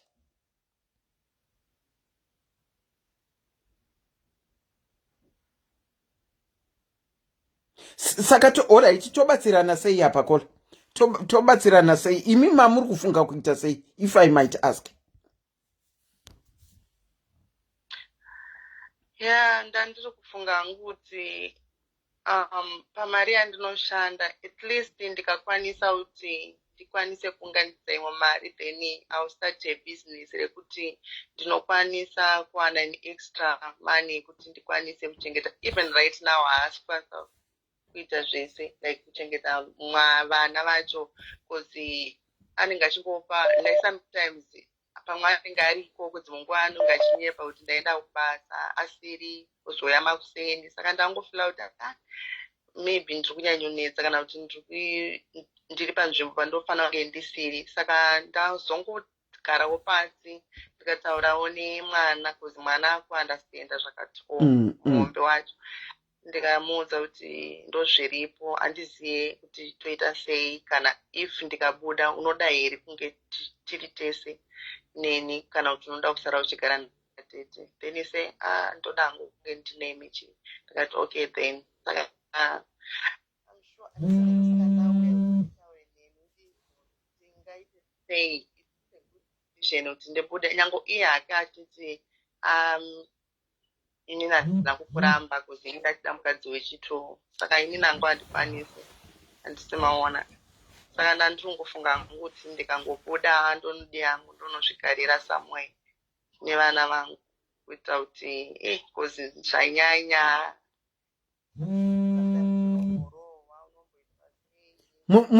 munomborowa kuti mafamily saka I remember the other time it was like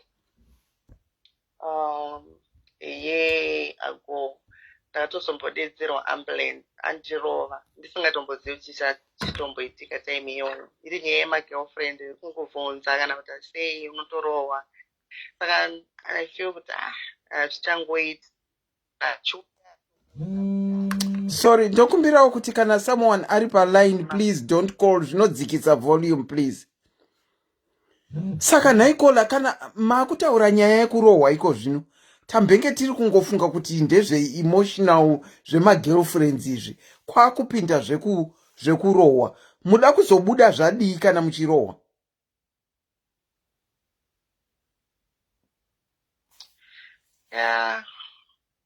unenge uchingotiwo maybe munhu anochinja anoita sei but ndinongoona hangu kuti kuchinja hapana unenge uchingorimo kwekungoti vana manje vanozofila sei ende unorohwa in front of the kids saka Caller, do you know that you are emotionally abusing your children as well? Imimi you are being emotionally abused nekurohwa pamusoro. And in turn, you are emotionally abusing your children. Do you know what you are emotionally abusing your children by what they are saying? Muchiti vana vanozotichi. Do you think your children are liking it? Kukuona muchirohwa, blue, black, moshedzerwa ambulance. Muda kubuda matarisa mudenga kana muchirohwa, zvokushedzerwa ambulance, musingazivi kana zvamuri kuita.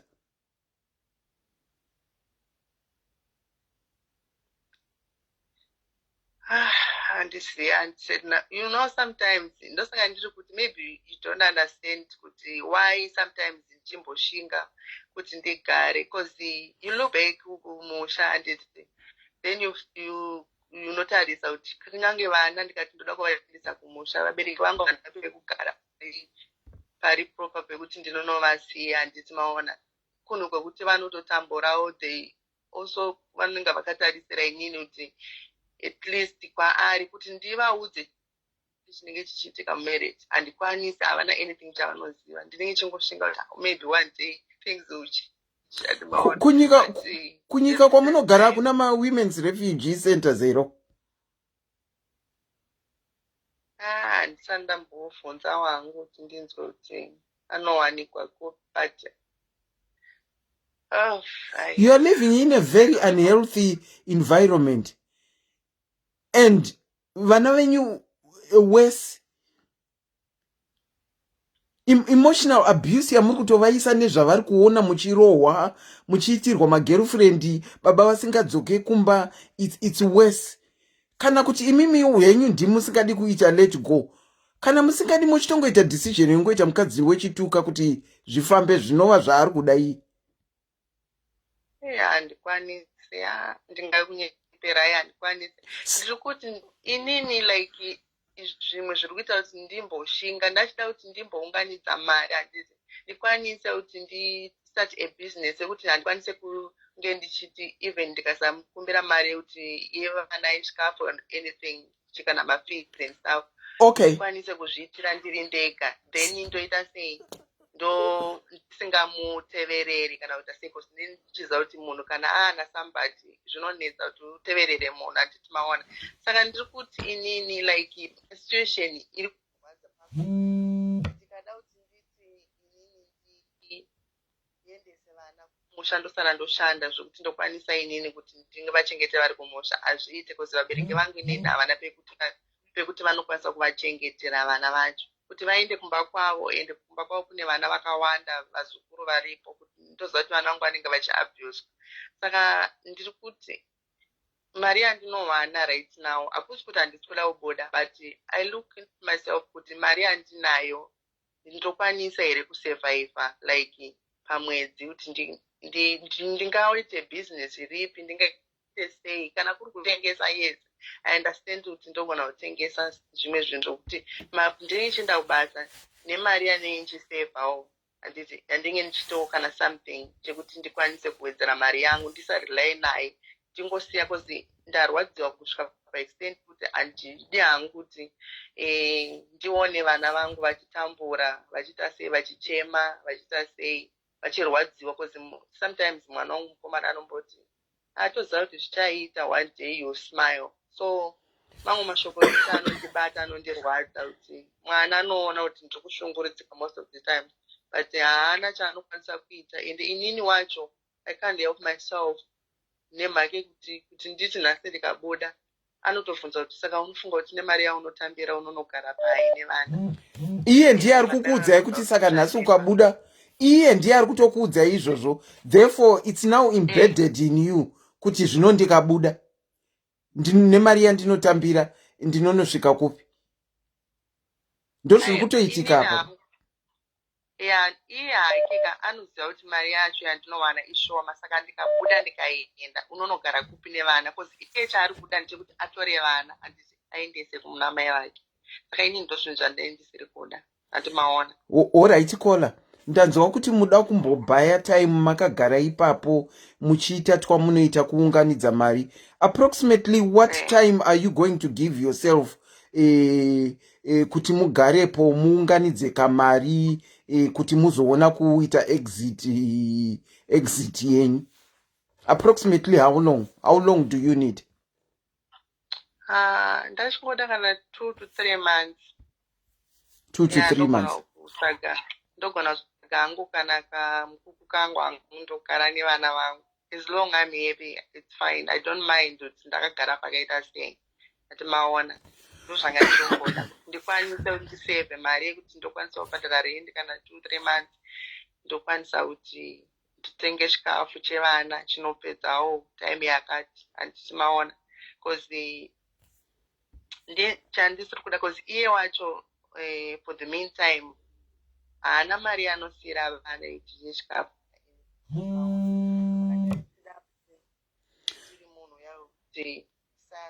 Gana nemunhu kana kuti toita unge tiri kutsvagana nemunhu iye zvake ndozvati akafokasana nezvimwe zvinhu zvisiri isusu because I don't remember and handichatombo remember kuti when the last time pakapesa kutengera kana vana hembe kana anything. Kola, zvinhu zvokuti sometimes yeah. Kola, I'm hearing you talking about what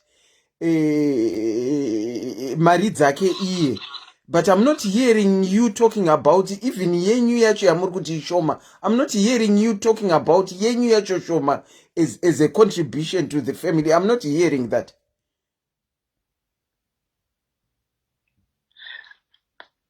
Yeah, ndozvandiri kutaura wani Anselina kuti yangu iyoyo shoma ndo yandiri kutaura kuti ndikabuda ndikaseva right now handiti for 2-3 months ndokwanisawo kuti nditete ndinokwanisa kubhadhara kana rent for time iyeyo yandichaenda kunogara nditi ndosaka ndiri kuti ndiri kuda like to start a business or to save money right now then I'll start something chinozenge chichindipawo an extra money ndaapo handinenge ndiri ndisisinaye handimaona. Okay, saka tochingoti momboita plani yenyu yekugara ipapo 2-3 months muchisevha mari moona kuti zvino yeah, that's what I'm thinking now kuti at least ndikaseva kana ndokwanisa kunogara nemhuri yangu ndisina hangu netsa kana kuti ndisina kuteverera munhu kana kumubvunza a lot of things because ndarwadziwa zvokuti handichakwanisi kuti ndirambe ndichiitiswa zvezvandiri kuita. Mwoyo wangu ndakatarisa vana vangu ndinofunga zvakawanda zvokuti handichakwanisi hangu. Okay, let's do it this. Hangu ndibude nhasi ndokwanisa unobhadhara rent because handizi hangu kuti uye anoita mari like 1.5 maybe 2,000 ndinokwanisa saka ndichizoitirawo mari yechikafu nefees yevana and yechikafu. Okay, saka ndiri kuti at least ndikamboseva ndikawanawo like an extra yekuti ndikaita a small business ranenchiita ndokwanisa kunge ndichiwanawo extra money pamari yandinge ndichiwana. Okay, Kola, let's do it this way. Ndanzwa plan of action yenyu. Let's conclude it this way. imimi chigara 2 or 3 months muchitraya kuseva mari tiri munani August tochiti September October tochingoti pamwe mobuda end of November ndizvo.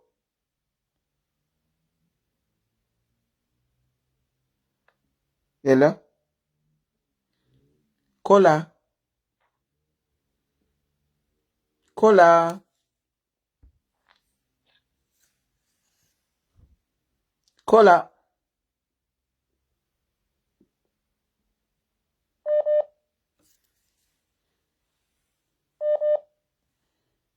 hello.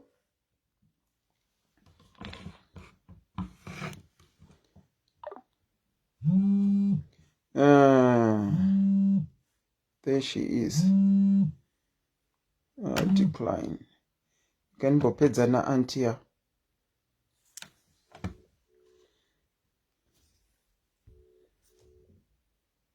Hello auntie. Ngati dai on. I've brought you back just to tell you this. Ndoda kukudropai mopinda mu comment section. I'm going to ask whoever is calling kuti anganga ari kukola peteini nyaya yenyu kuti tinzwe kuti vamwe vanoti chii before I tell you what I think. And then I'll bring you back.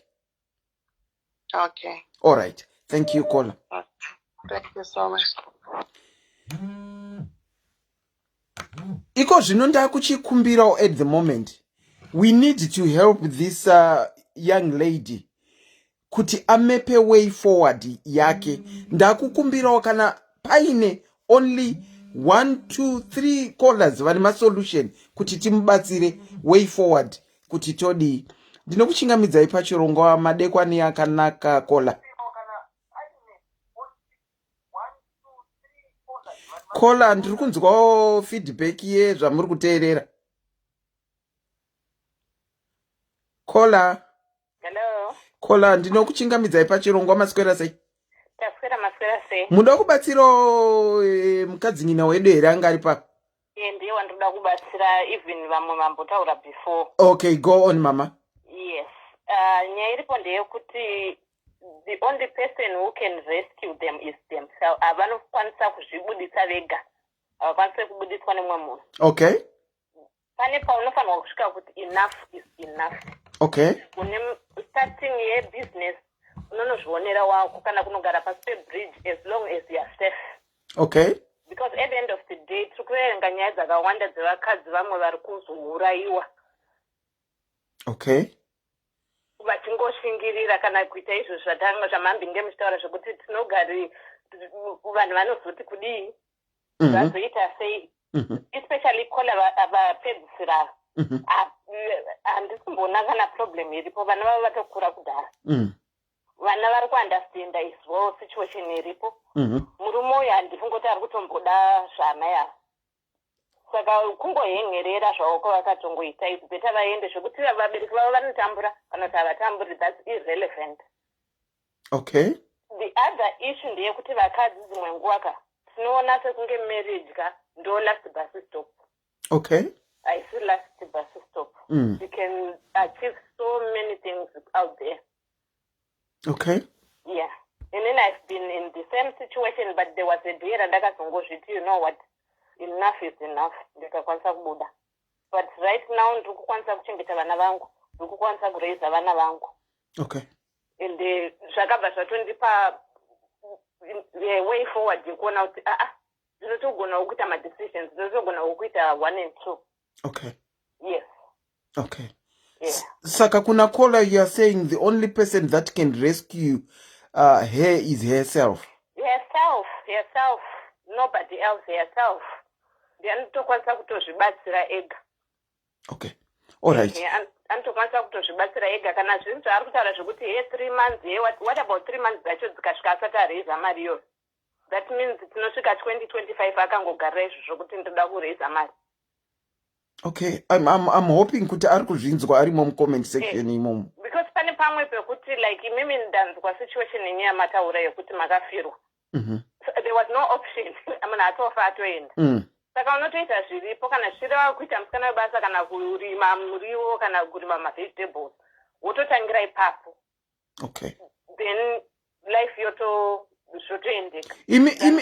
Imimi pamakabuda makaita problem yekwekuenda here kana kuti makangoti chero kwandaenda chero zvazvaita as long as I'm out of it makazvifambisa sei imimi? Inini ndakanditomborina kana kwekuenda. Mamusina.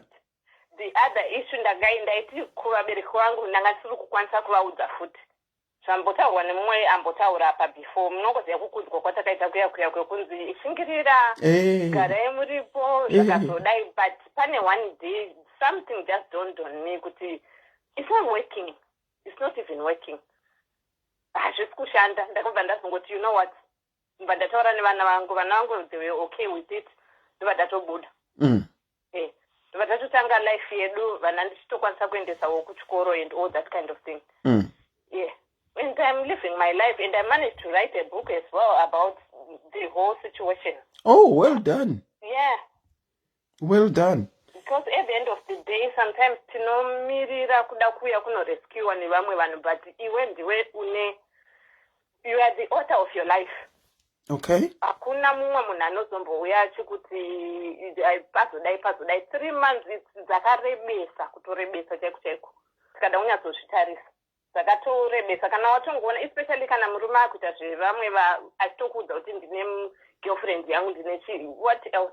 It's either zvamataura kuti kana achida ngaagarire kuita mukadzi wechitu, but kana asingade ungorongedza mabhegi wotongotangira ipapo.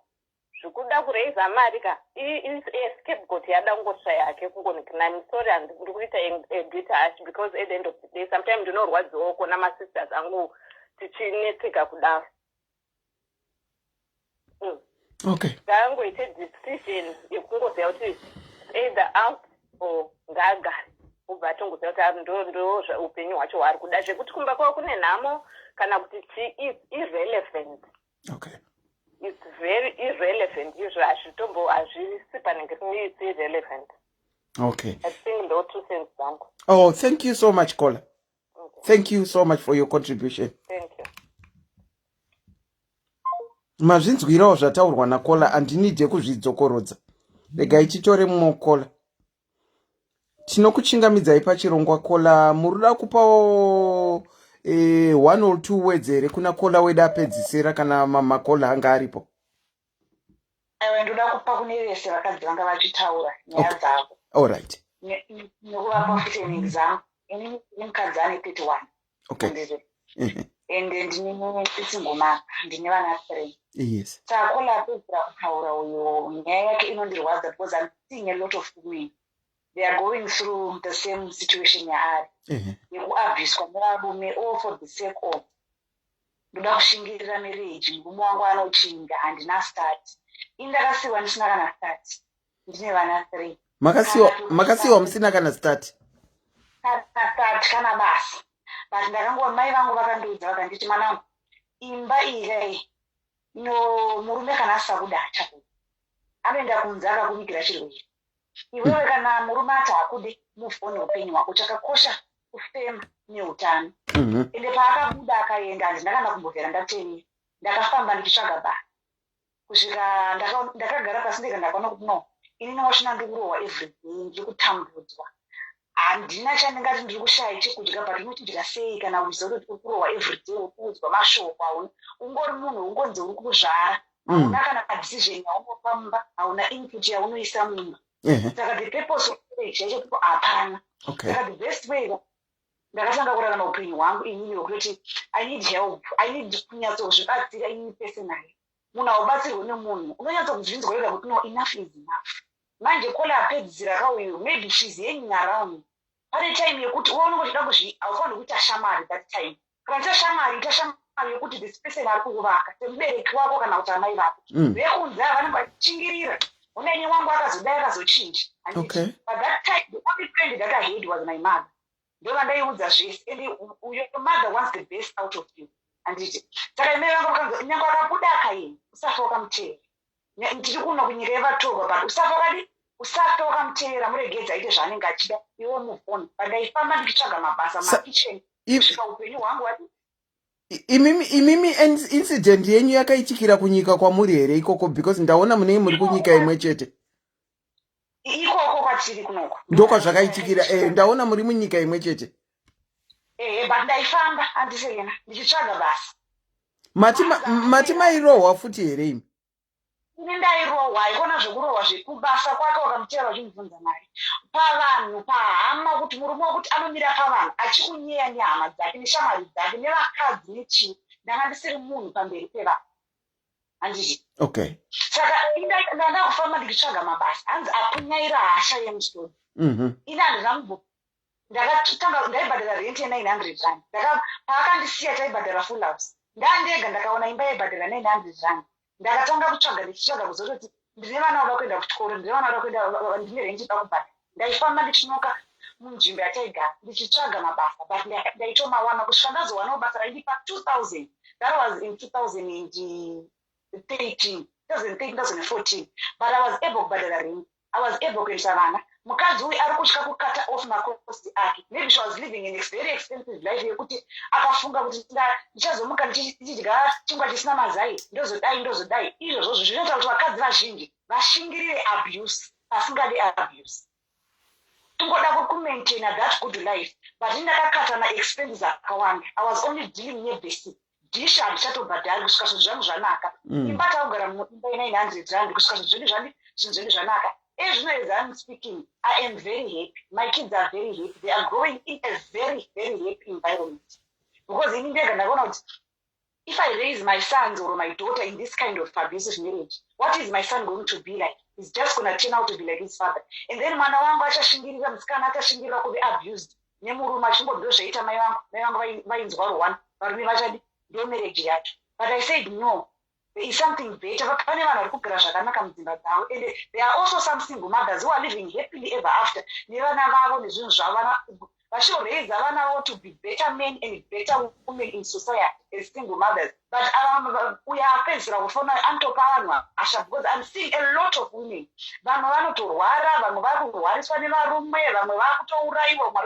All for the sake of they cannot change the lifestyle of young. But she never lifestyle. Kola imi makanga magara marriage makore mangani? Ini ndakakurumidza kuroorwa, handisi kunyembera, ndakaroorwa ndine 18. Okay.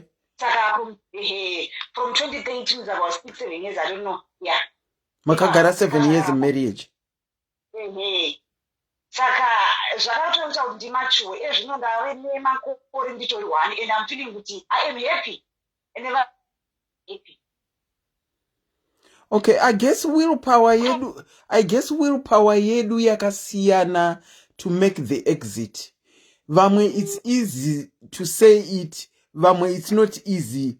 It's easy to do it, vamwe it's not easy to do it. Saka willpower yedu yakasiyana, network yavo yakuita reconnect. Willpower yedu yakasiyana yekuti tibude muma marriages umu. Kana tiine zvinonetsa. Avo vari kuti vairohwawo vakangoti enough is enough and she took off. Vasitorina kana mari yekufungidzira kuti vachanorenta sei. Saka zvinoti siyanei. Kana pasina vamwe vari kuda kuvabatsira ndovadzosa zvangu. Kana pasina vamwe vari kuda kuvabatsira ndovadzosa zvangu. Regai tinzwe ava. Tinokuchingamidzai pachirongwa Kola, muri sei? Maswera sei Kola? Ndakubatsira Kola wekutanga. Okay. Kola wekutanga uyu ataura kuti ari kurohwa. Aaneka kusataura chokwadi kaari kuita because kana uchirohwa uchipondwa uchimukira kuhospitari. Muri kutaura wekutanga here kana kuti wekupedzisira? Wekutanga uyu anga achitaura kuti ndinorohwa ndiri kumukira kuhospital, ndakamukira kuhospital. Okay. Chiri kumutadza kubuda kutaurira vabereki vake chokwadi kuti ndiyo situation chii. Kola uyu andori nelake yekuti auya hata ari Kola because taka tichida kutotsvaga kuti anga aripi kana ari muno muSouth Africa. Of which vanhu vakawanda vazvipika kuti ari muno muSouth Africa. Ndivo vanhu vanoda kuripoterwa kuma-social workers atorerwe mwana. Because vari kuabhusa vana kola vachingogarira ungoti ndikugarira vana vangu ndikugarira hapana kwandinoenda. Ndidzo types kuti handina kwandinoenda. Kugara pano unondipova kufira pano. Okay. Of which gender-based violence muno muSouth Africa yanyanya. Sanhasi muno pabuda TV musikana aingorohwa each and every time. Papa kukatwa into pieces. Nevanhu vanonga vachingoshingirira ma-relationship asiri kushanda. Mati kwabuda chi? It's all over South Africa. Musikana ane 23 years. Anga akarorwa. Anga achigara neboyfriend yake. Of which zvinhu zviri kutirwadza, zvinhu zviri kutibata kuti vane chikazi. Why can't we stand for ourselves? Enough is enough and move out more abusive relationship. I think chinonetsa kola is moving out is vazhinji vanoti ivo handina kokuenda kuvabereki vangu hakutoendeki, saka ndo zvimwe zvinenge zvichivanetsa kuti vabude muma-abusive relationships iwayo. Hauna kwekuenda muSouth Africa makachipa unotsvaga chiguku chako che200 rand wotenga 10 kg yako. Vanhu ngavasafire kwekuti handina kwekuenda. You can start a life from scratch pane kuti uzviurayise. Okay. Saka muri kusuggesta kuti madzimai aya ari kugara achiti haana kokuenda what's your suggestion to them? Ngavabude muma-abusive relationship ine violence kana uchirohwa kana uchitukwa. Because right now tikangozivawo kuti ari pati tinotuma ma-social workers ende chakanakira muSouth Africa unotorerwa vana. Vanotora vana straight. Okay. Saka muri kusuggesta kuti ngaabude even achinogara muchimukuku nevana vake 2 or 3 zviri nani. Yes, as long as ane peace of mind and ane peace, pasina kurohwa, pasina kuitwa sei, chaari kugarira imomo chekuti unozombomukira muhospital chi. Okay. Ndinodavira kuti vari kuzvinzwa zviri kutaurika zvese izvi. It looks like so far no one is supporting kuti munhu agare mu relationship ine abuse. Hapana angambosapota izvozvo kunyange tisingazivane hedu antiselina nevavo vari pasi. Hapana angambosapota izvozvo kuti munhu angagara achingobikwa. Sorry antiselina hedu. Pane call yangu iri kupinda futi. Okay, all right. Okay. Rega ichinzwe ava vari pava kuti vanoti chiya. Tinokuchingamidzai pachirongwa kola. Vaenda kupiko kola wanga vari pava. Vakomana. Saka it looks like they are not in support of kuti munhu agare. Rega ichinzwe kola ava kuti vanoti chiya.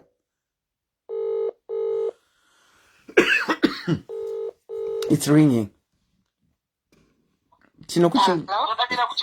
Hello, tinokuchingamidzai pachirongwa. Ndokumbira kuti mudzime device iri kuseri kwenyu. Yakadzimwa. Muda kubatsira here madzimai auya apa? Kana kuti mune yenyu nyaya? Ndoda kupa akana yangu iripo but ndakaisota. Munotiudzawo kamotiudza kuti makasota sei? Tidzidzewo.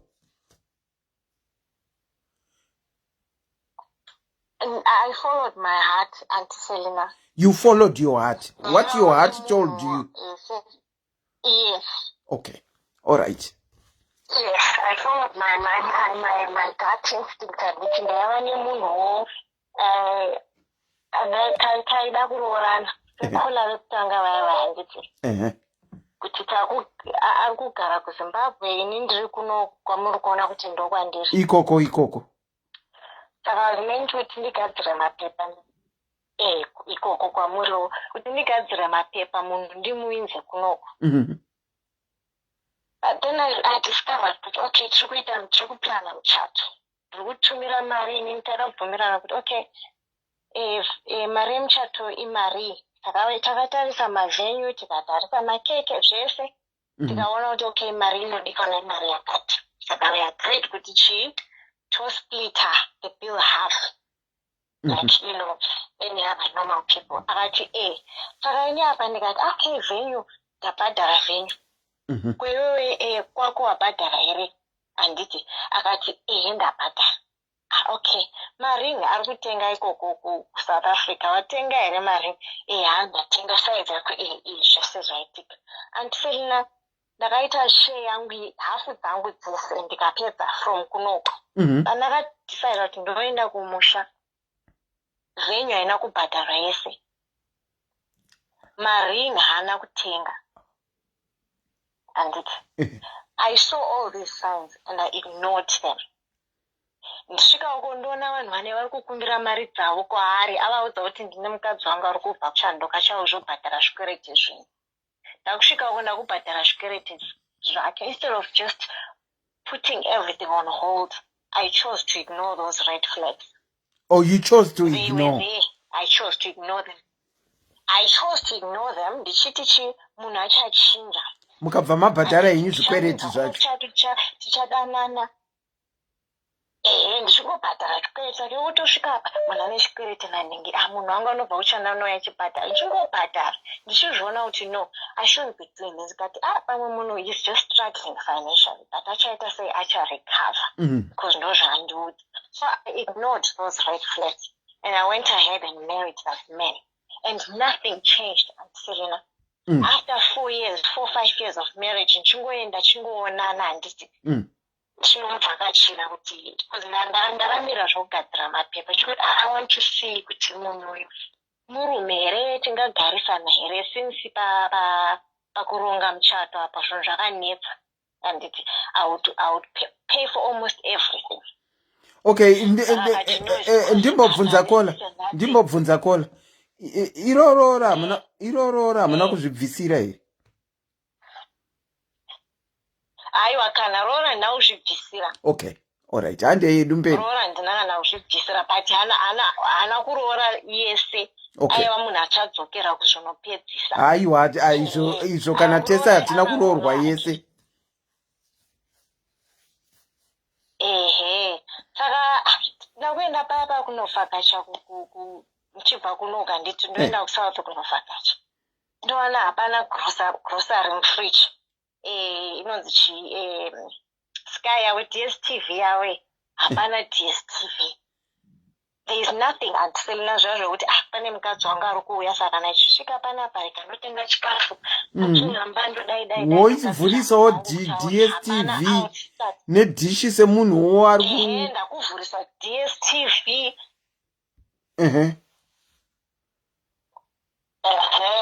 Ndobhadhara ndotenga chikafu ndotengera chero iyo roloni yake chaiyo munhu aigara asina kana roloni ndobvunza saka ndotenga chikafu ndokutengera neroloni. Okay, saka makatosvika riri dikita rega andifere ndaingoendera kungonokwirwa chete hapana. I don't remember spending his penny. Ndikaspenda penny yake anozvoti 3 days later mari yerent haisi kukwana. Ko mari yerent haisi kukwana how come? Because takaenda kudhina musi uyauya. Maona. Saka to cut a long story short, first caller, follow your instincts, follow your gut. Do not ignore the red flags. Kuti warorwa hazvina basa mari yaya inogona kudzokera kana kuti wewe waishandira womudzosera mari yake.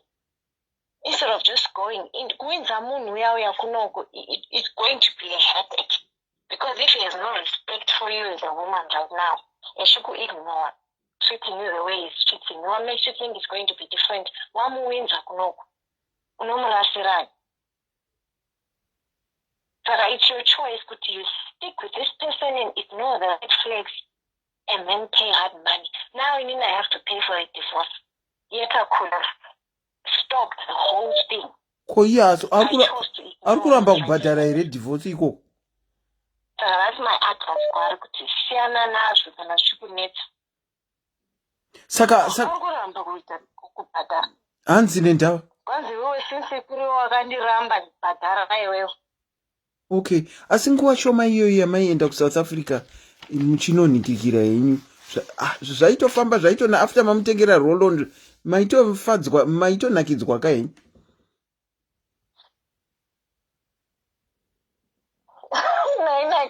But I was trying to build. I thought kuti munhu andiudza story dzekuti mabasa munhu anga asingagari pabasa anoita basa apa unzwi kwanzi ndapfingwa basa andisisina basa.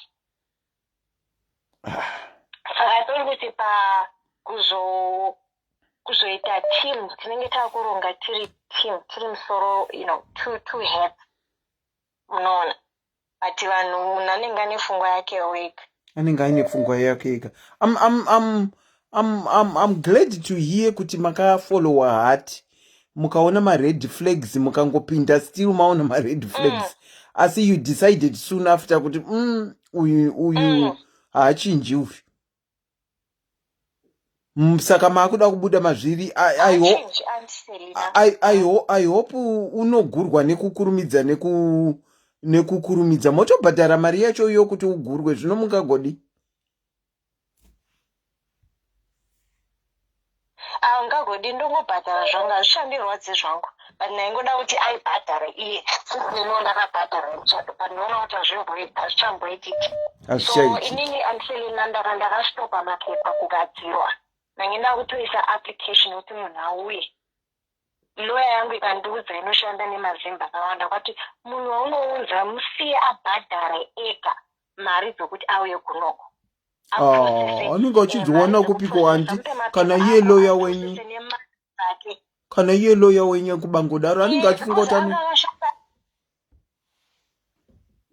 angaona zvinhu zvakawanda nemazimba vakadzi tinoudza varume kunoko nemari nezvese zvakazvo. Then munhu echisvika panapa anokupandukira. Asi naikola koiko kuimpota kwamama kunoita uku mama shaya here munhu.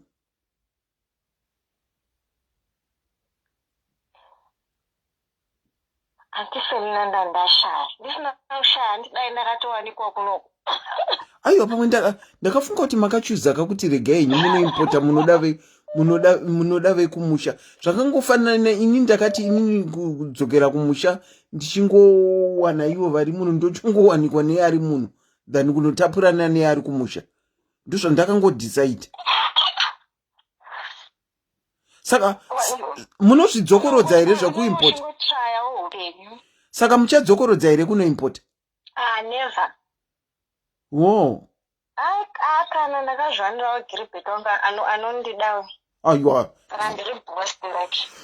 Aiwa tinozvikudza tinoti mutenda kana zvakadaro. Ndichingoda advice sister yangu iyo kuti asanochata nemunhu because mhuri anosvika vana mai nana baba.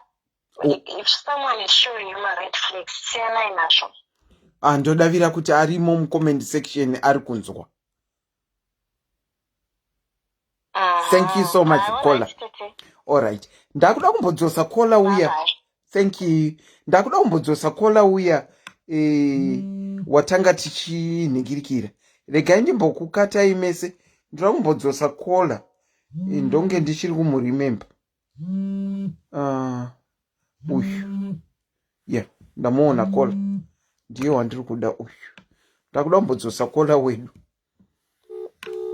Watati wambopinda mucomment section vanzwe. Anti tadzoka futi pachi pamwe. Manzwawo vamwe vachitaura. Yeah, but chinhu chandiri kuona hangu vanhu vanenge vasiri kuziva kuti why munhu uripo uchiti ndoda kuunganidza mari for 3 kana 2 months whatever. Because ndanga ndine chikwereto chikoro chevana tachiri outstanding about 12,000. Ko baba havasi kubhadhara here vana kuchikoro. Ndozvandiri kutaura kuti vanhu they don't understand kuti why ndiri kudare so. Saka handina hangu zvandokwanisa zvakawanda kutaura kana kuti vanhu vanogona kujaija kuti a lot of things. Aiwa, kola. Understand hangu. Kola. Saka ndakatokwereta mari kubasa. Inini ndinotoshanda mumba. Ndichishanda mumba kudaro handina mari yakawanda yandinombowana. So ndakatokwereta mari kumurungu akati understand situation yangu akanditi mari iyi unozopota uchindidzorera mbichana pandabhadhara kuchikoro. Kuda kuzinanzomwe achiti waidi kuzosevha nguva yese wada kuzosevha kana kuti unongoida kuti kudya mazai kana whatever. Handina kana luxury yandinoenda handina kana anything chandinotomboti ndishingirire ndiri pano kana kuti munhu ane mari haatorina kana mari yacho. Unongoziva munhu kana uri mumarriage sometimes unongosingatarisire zvimwe zvinhu kuti unongomuka wakabuda wakaenda unombotry kugadzirisa zvinhu uchiona kuti munhu maybe anochinja or what, but kana pasina you sit down, you take your time, wozviudza zvino decision yandaita wobuda woenda. Vanhu kana usiri mazviri maybe unotadzawo zvinhu. Kola. But anyway. Kola. Here is the thing. People were reacting to what they heard you say. Atinombonzwa muchitaura nezvechikwereti che12,000. Takutochinzwa iko zvino. Handina hangu ndapedza kutaura like the whole story. Ndosaka ndati zvachanga zvakawandisa handikwanise kurondedzera ndosvika mangwana. Saka vanhu ngavarege kujaija munhu kuti maybe ane zvimwe zvinhu handiziye but unotodzidza kubva muvanhu. Ndosaka ndataura hangu ndikati zvakawanda handikwanise kutaura hangu zvese, but anyway pane zvishoma zvandataura izvozvo vakwanisawo kubatsira. I understand kuti zvamataura kuti kana nhasi buda uende. Ndiri kuzvinzwisisa. Kola, what we were merely trying to say is to say the truth. Kana zvakapresa, you don't really need to save. And zvemari yechikwereti yamuri kutauraka hatina kumbenge tazvitaura, saka we were basing our answers on at that particular moment what you had told us. Ndo mabhesero atanga tiri kuita answer yedu. Even vapa maanswer vanga vari kubesa on what they had heard, not what they had not heard, because atingabhese answer yedu nezvinhu zvisina kutaurwa. Understand. But anyway, ndinoziva hangu kuti zviri kundiremera kuti ndibude because ndine chikwereti chandinacho chandofanira kuti ndibhadhare kuchikoro right now. Imwe mari yacho even right now ndichiri nayo, nyange ndakabhadhara half of the amount yaidiwa. So saka you still have half to you still have half to pay, which means even after 3 months dzamanga muchitaura there is no possibility that you will be able to get out. Nechikwereti chavo chazobuda ichi handione. Aiwa, kubuda ndinobuda hangu, but ndiri kutarisawo nezvinenge zviri muplate zvandowana nechikwereti chandinacho. Ndozvimwe zviri kuita kuti ndisabude nokurumbidza because ndinoona soti zvinozondidzipa mangwana. So ndosaka ndiri kuti at least ndikawanawo imwewo an extra yekuti ndinokwanisa kubhalansa zvinhu kuti ndikabhadhara ndikatenga chikafu ndikaita sei iri yerent hangu. Ndoziva kuti handimbonotsvage imba inodhura kana kuti ndinongonotsvagawo kana ye500 ndogara ndisimaona. Then imwewo yandenge ndichiwana because handimbowana a lot of money, 4,000 yandowana handisimaona. Saka ndikabhadharawo ndikatenga chikafu kana 2,000 nevanhu ndinorarama. Asi zvoti hanzi ndinenge ndichinzi mazai no handizvo. Vanofana munhu akauya achitaura vambotakavaluka here kuti chii chinenge chichiitika pamunhu. But anyway handizvo hazvo zvakawanda zvandingataura. Ndinoti ndikatotaura pamwe ndinotozopedzisira pamwe vanhu vakutaura zvisiri izvo, but ndozviripo andiselina. But nezviripo zvacho ndakachitirawo kuti ndingaite sei is it the right thing kuti ndibude kana nhasi kana rini? I'm ready, but ndiri kutarisawo nezvandinenge ndakapesana nazvo kuti ndinozvikwanisa here, handizopedzisira kuenda pasi pebridge here chete, not kuti zvimwe zvakawanda. Okay, given what you have said and what you have come back and added, probably what I can suggest is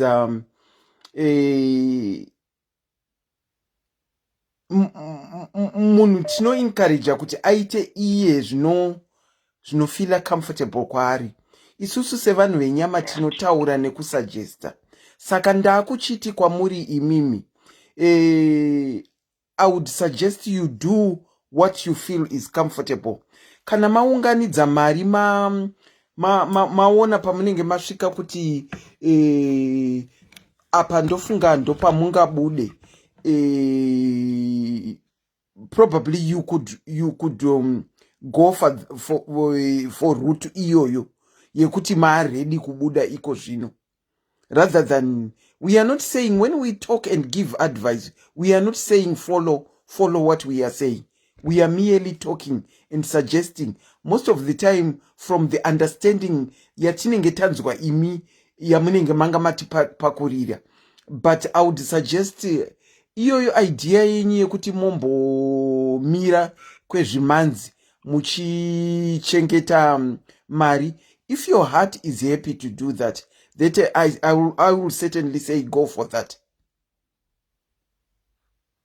Okay. Okay, Kola. Thank you so much. Okay, until now, thanks. All right, bye. Wow, some situations are very difficult. You don't even know what to say. But the thing is, tino advisana. Hold on, caller. Tino munhu anotaura story yake to advisana. But in the end, I will always say kufuga nekuwarira kuri kune muridzi, nekuti ndiye ari mubhutsu dzake dziri kushinya. Ukatedzera zvedu zvatinenge tichitaura, probably zvinokupa problem, but anenge angori masuggestions wo atinenge tichikupa. Kola tinokuchingamidzai pachirongwa, maswera sei? Tete ndafara zvikuru.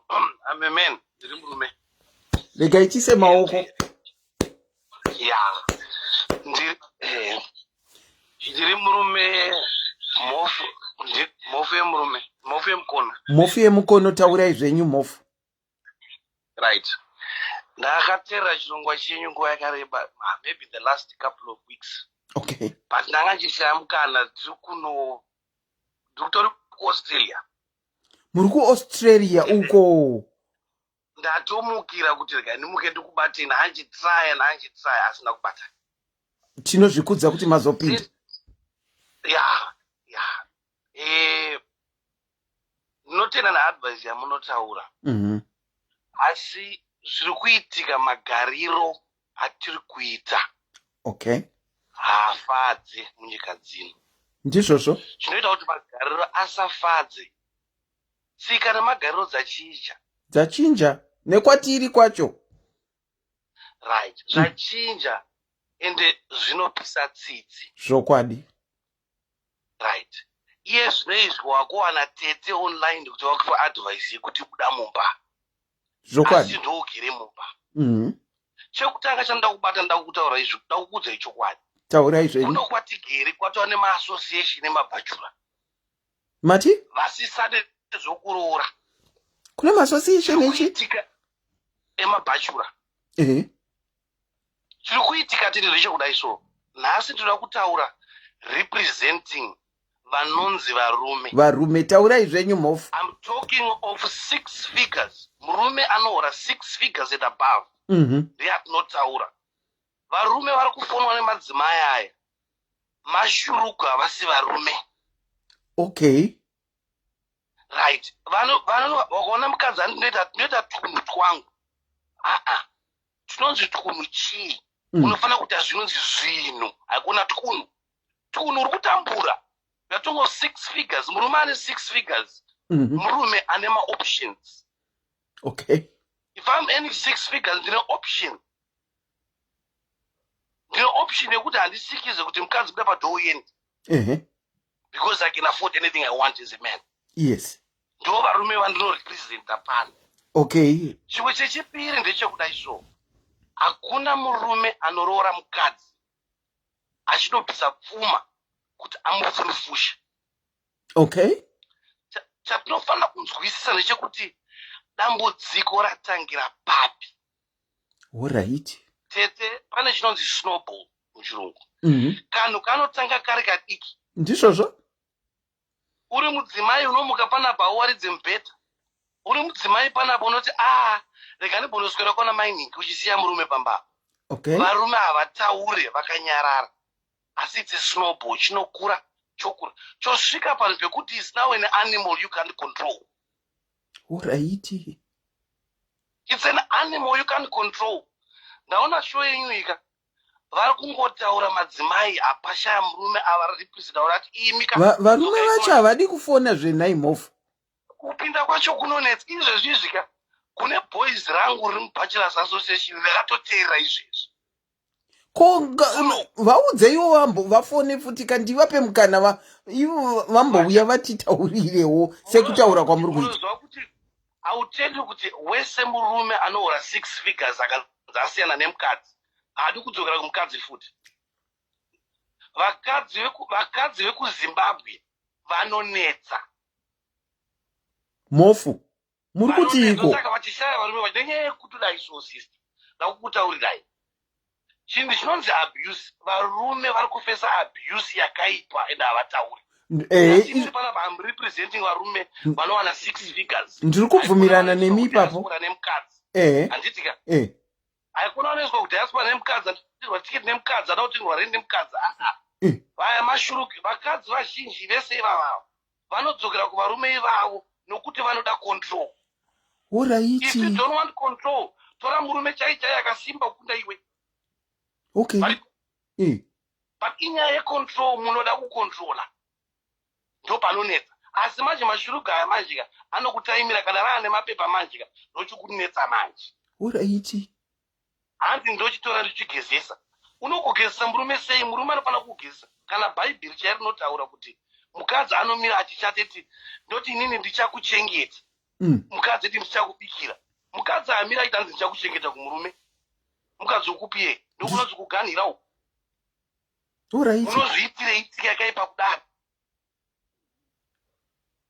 Munoitira itika yakaipa kudaro kuti iwo ndounonorora murume. Makazwana kupi izvozvo. Imberechi yekupiwe kana mudzimi yako inoita sei pakadaro inokufuratira ka. Okay. Shushwa nokuti wazvitsvaga. Ndatina am representing varume vanohora 6 figures. Kune maassociations kuno. Zvekuti ndakaona pachimwe chirongo chacho chandakakuudzai kuti zviri kutaura masingu aya.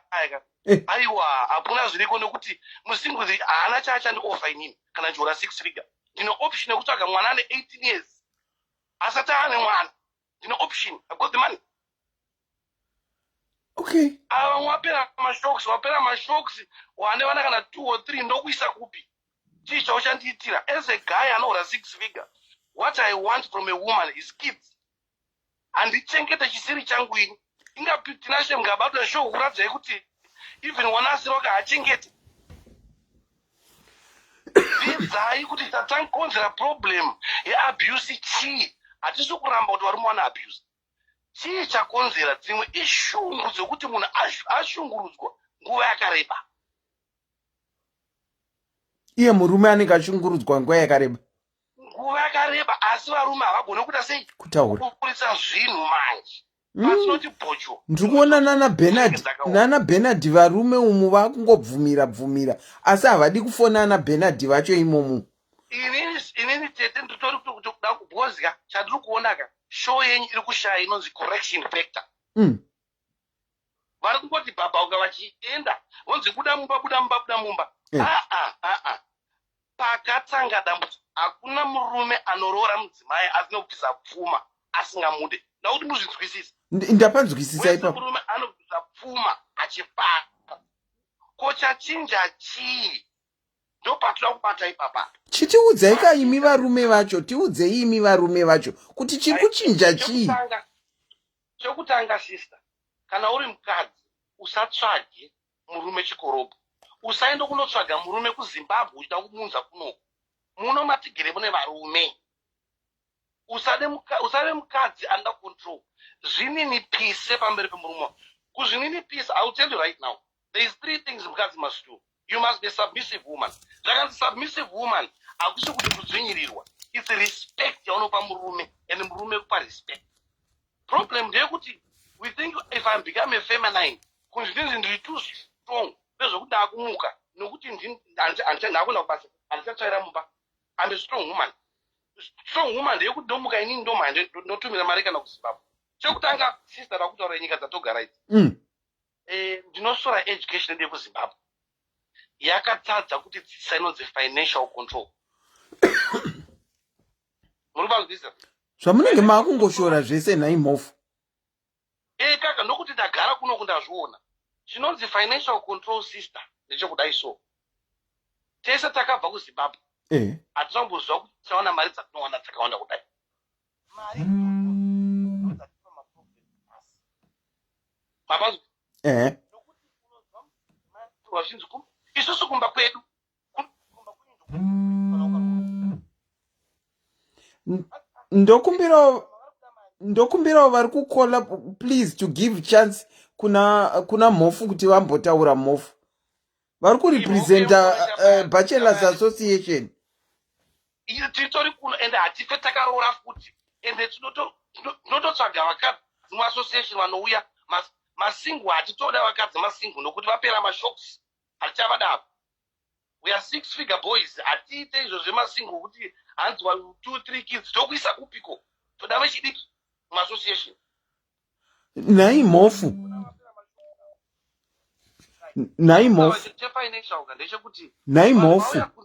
Mhofu. Imo mubachelorate association yenyu yamuri. Yes. Munenge muchirenja kumakore mangana amakunotsvaga tuwana tudiki. Right. Makuita mashuga daddy here nema 6-figure yenyamu inayo. Ndatini kana une 6 figure uri murume une option. Murume ane 6 figure chaanoda ndechekuti haafa akachengeta mwana womumwe munhu. Hazviite nokuti haizi investment pabusiness iyoyoyo. Handitika inonzi expense kuchengeta mwana womumwe munhu. Saka mukadzi akatongobuda aine vana chete mumba kana uri murume anoda 6 figure, do not touch.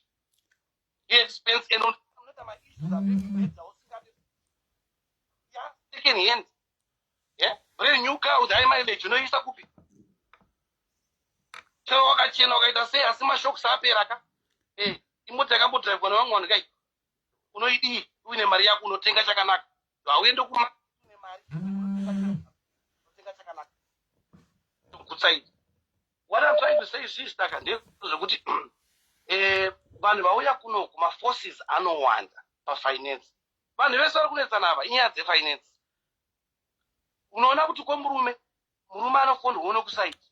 Kunzi iyo imba yako kai unofanira kuita kuno. Kwemudzimai ari kufonda uone kusaiti. Vanhu havana respect hama dzicha respect marriages. Dzakuda kubenefita chete. Hama dzicha respect marriages dzakuda kubenefita. Ndo zviri kupunza. Chiri kupunza mamarriage ese amuri kuonayo. Maabuse ese amuri kuonayo. Inyaya dzemari. Mumba makashayika mari. Mune noise. Mumba makawandisa mari. Makaradza kuimanager. Mune noise. Mune noise. Mapanzwisi. Ndiri kuzvinzi kwa mhofu.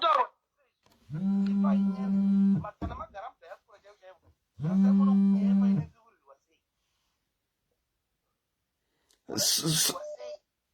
Zvinonzi murume nemukadzi munofanira kutumira ukata 50% kuna amai vako newo 50% kuna amai vangu.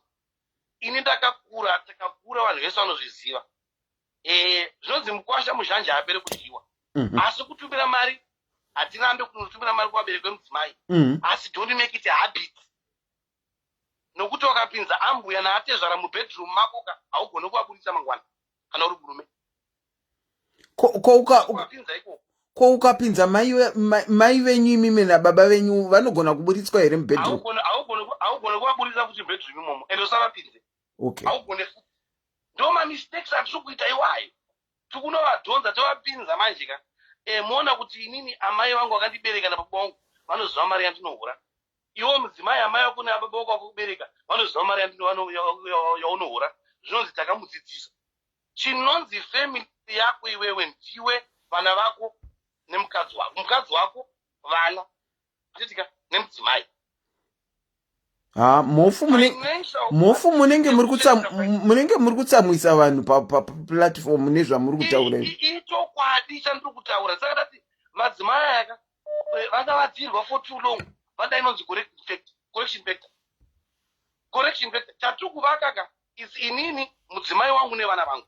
Handisi kunovaka ambuya munin'ina wako nembudzi dzekumusha kwei. No. Wapinda musvitsa. Wachinjwa zita wakunzokwa mugute. Wapinda kamumvuri medusi.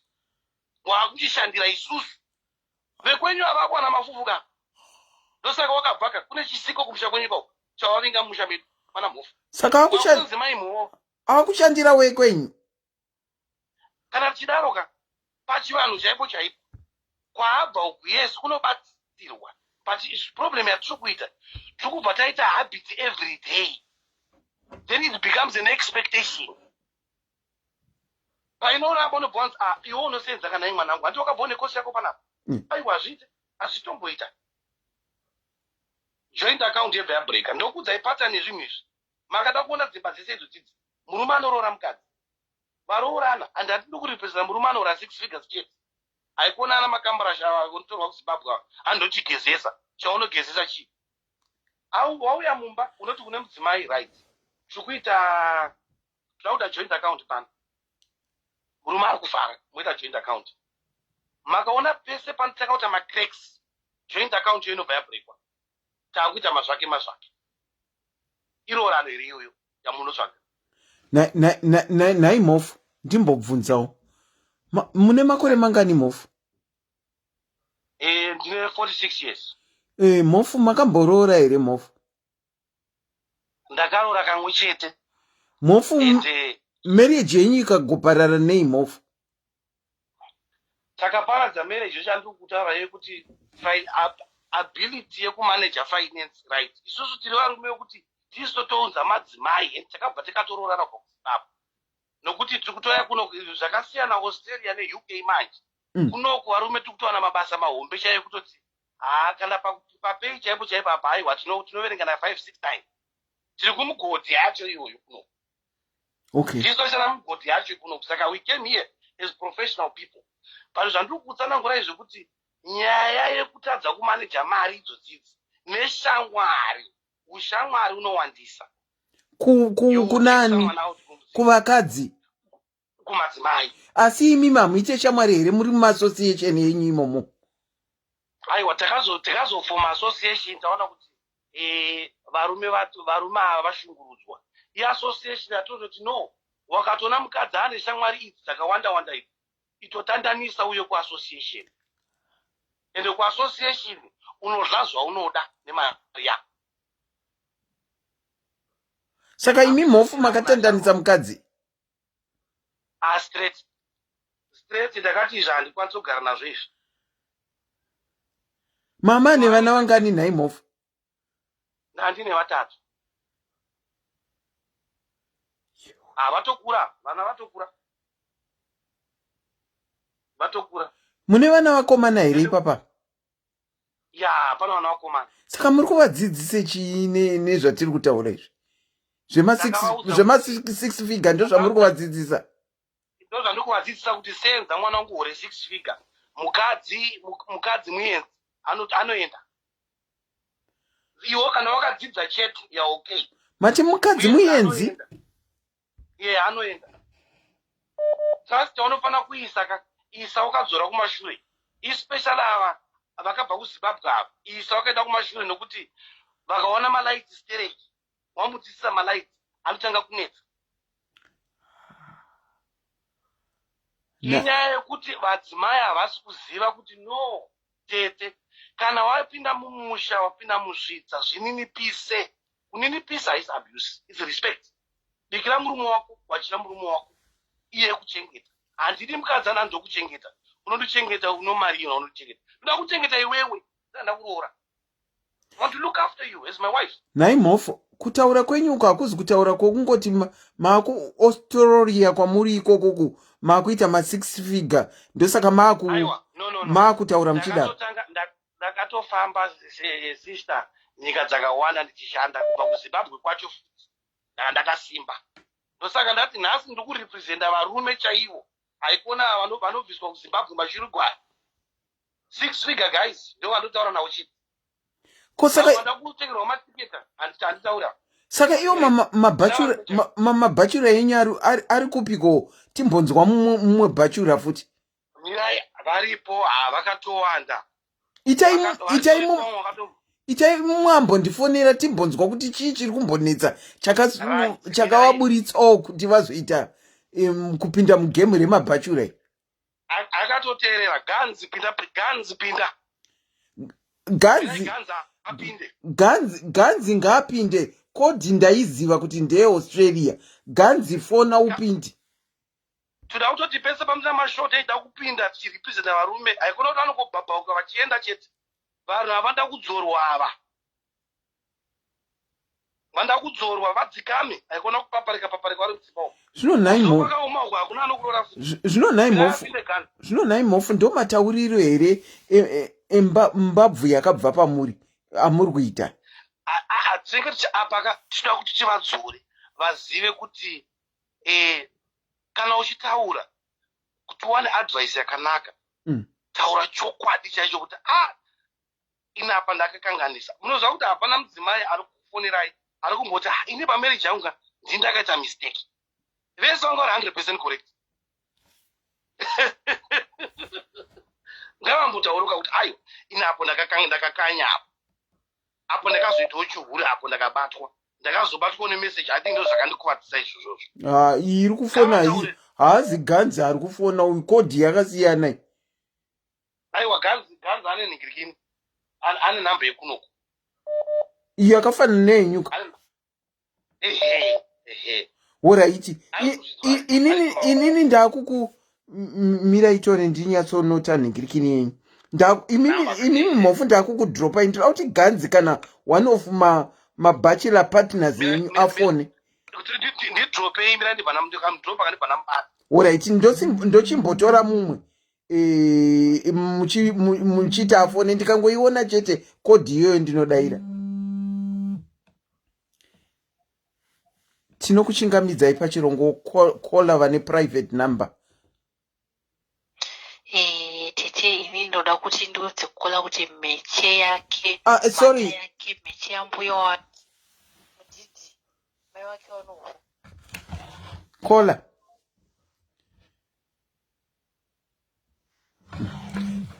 No wonder why kola wanga wachifona ne private number. I just had to put it off speaker because language yawanga yavari kutaura. Isusu hatiizivi ba. Aina kururama kola. Kola tinokuchingamidzai pachirongwa SIS MELLY's diaries. Maswera sei? Inini ndoda kutaura neve 6 figure bachelors association. We are also a 6 figure women who come from Zimbabwe and Itka. And and my 6 figure isusu. Zvino topic itakutoenda kuma 6 figure ka. No, this was not good on behalf of a woman nature. Okay. Because at the end of the day, hanzi zvo havatori vakadzi vakazvara because ane way yaataura. Isusu hatitoriwo ma6 figure enyu because mutori mahosi akaraitwa handiti. So at the end of the day, vakadzi ava vasingakwanisi kuenda kumabasa. Hakusi kuti havakwanisi kuenda kumabasa, pamwe vetorambidzwa kuenda kubasa. And if he stands there anamhofu nema6 figure avo vachitaura kuti vakazodai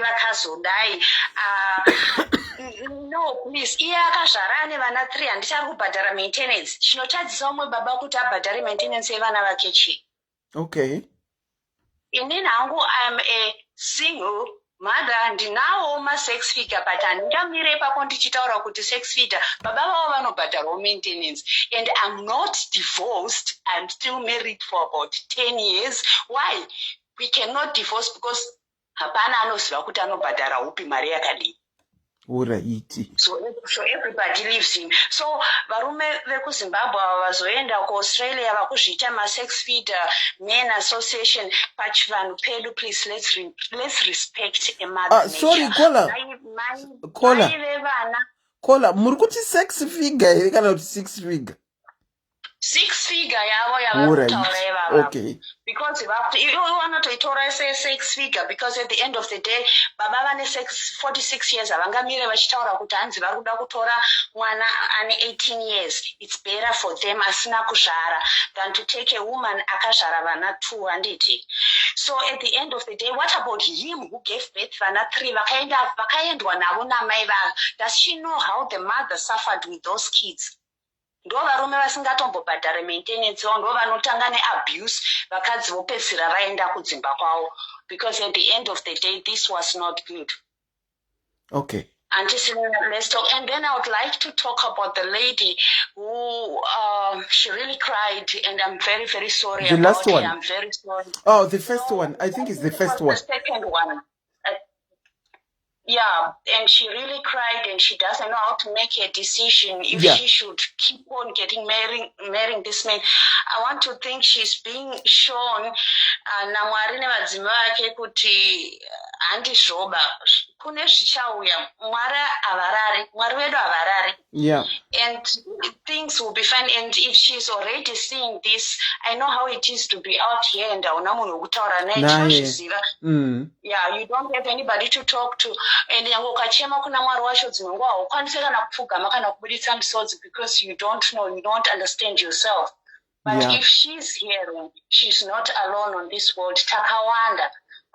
So my 6 figure, abatsire if you are in such a position or in whatever, because avazi vakadzi patori nevakadzi papa vangu vachitochema vari kutoshaya zvekuita vanadzowo ma 6 figure yayo, but they are just wanting to live a life kumboitawo upenyu huri normal handiti. Saka kana varume vakazvarisawo vachitaura kuti vatore vakadzi vane vana and then vozosvika pekuti vanotora ma-18-year-olds and they are 46 and please, we don't respect this 6 figure. We take it as a 6 figure. So at the end of the day, auntie, let's have men who really went through an abuse or men who really want to advise in a good way, because these are the young ones kuti izvo mukadzi ndewekungodai ndewekungodai. Here is my thing, auntie, on that.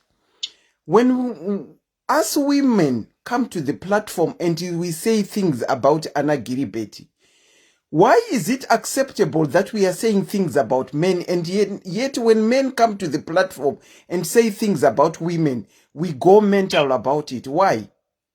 Yeah, but we are not going on and saying kuti zvirinani nditore Ben 10 wekunoko kana kuti zvakamira so, because we are respecting our culture. And this kuenda pa-platform ndichitaura kuti no, we have to get men, we don't need men vane vana vavo and all that stuff, because it's already a family. When a relationship comes, it's already a family. And this kuya pa-platform ndichitaura nenyaya ye-6 figure and all that stuff, I'm talking about my problems. But kuedza kubatsirana psychological and the I can't say it out in English, but mweya nepfungwa dzemunhu kuti munhu adzikame tione pekutangira nemunhu handiti, because his 6 figures are his 6 figures. That side in Australia, we are talking about patoripo variko vakadzi ikoko vanawo maybe more than those 6 figures. He has got no idea of what he's talking about. Because at the end of the day, tikada kumubvunza kuti makaite zvakamira sei, maybe 6 figures dzatowanikwa maybe the last 2 years. Hey, we have been living here more than 30 years. So he must not tell something like it's not good. Arikudzidzisa vana vechidiki vari kunzwa pa-platform apa kuti ndizvo zvinoitwa vakadzi. Even if that boy is going to fall in love with a woman who has got 2 kids or a kid, whatever, haambofaka mupa respect, because atonzwa vamwe vavechikuru vachitaura a bachelor association. Okay. Chivanhu chedu chivanhu. and kugadzira mhuri. And if somebody has got a depression and whatever, my depression like Europe, anokukanganisa. As my depression like Africa, uchazoenda kuna tete, uchazoenda kuna nini, uchazoenda kuna. If you're alone here, believe me, and you are hearing such a person, do you know, I shedded my tears today when I heard women, and I was thinking, and I even said, God, I'm not the only one, but my situation is maybe better than, but there is no situation which is better than anybody's situation, because namwe tese takatakura marucksack edu atakatakura mabhegi aya mitoro. So if a man comes and talks like that, and we are mothers, we've got kids, takatosiwawo nevana, handiti tikatora vana vedu tikada kuedza ngaatotenda Mwari nevadzimu kuti mukadzi akazvarisa vana 3 vavo kana ari mukadzi 1, I would say, yeah, but that was not a good saying of him, because mukadzi yega anotofanirwa kutomirawo achitaura kuti aiwa inini handitore hosi rakakwirwa nevakawanda, because at the end of the day that was not good. Wow. That was not correct. Wow. Thank you so much, Auntie Selina. Thank you. Varume kana murimo mu comment section muri kunzwa, uye mumboti pakurirawo ma problems imimi amuri ku experience marriage dzenyu. Iyo Australia iri kufona iyo Australia iri kufona.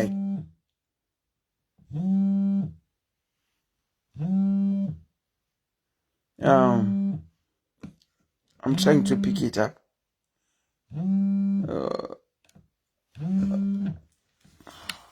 What is happening now?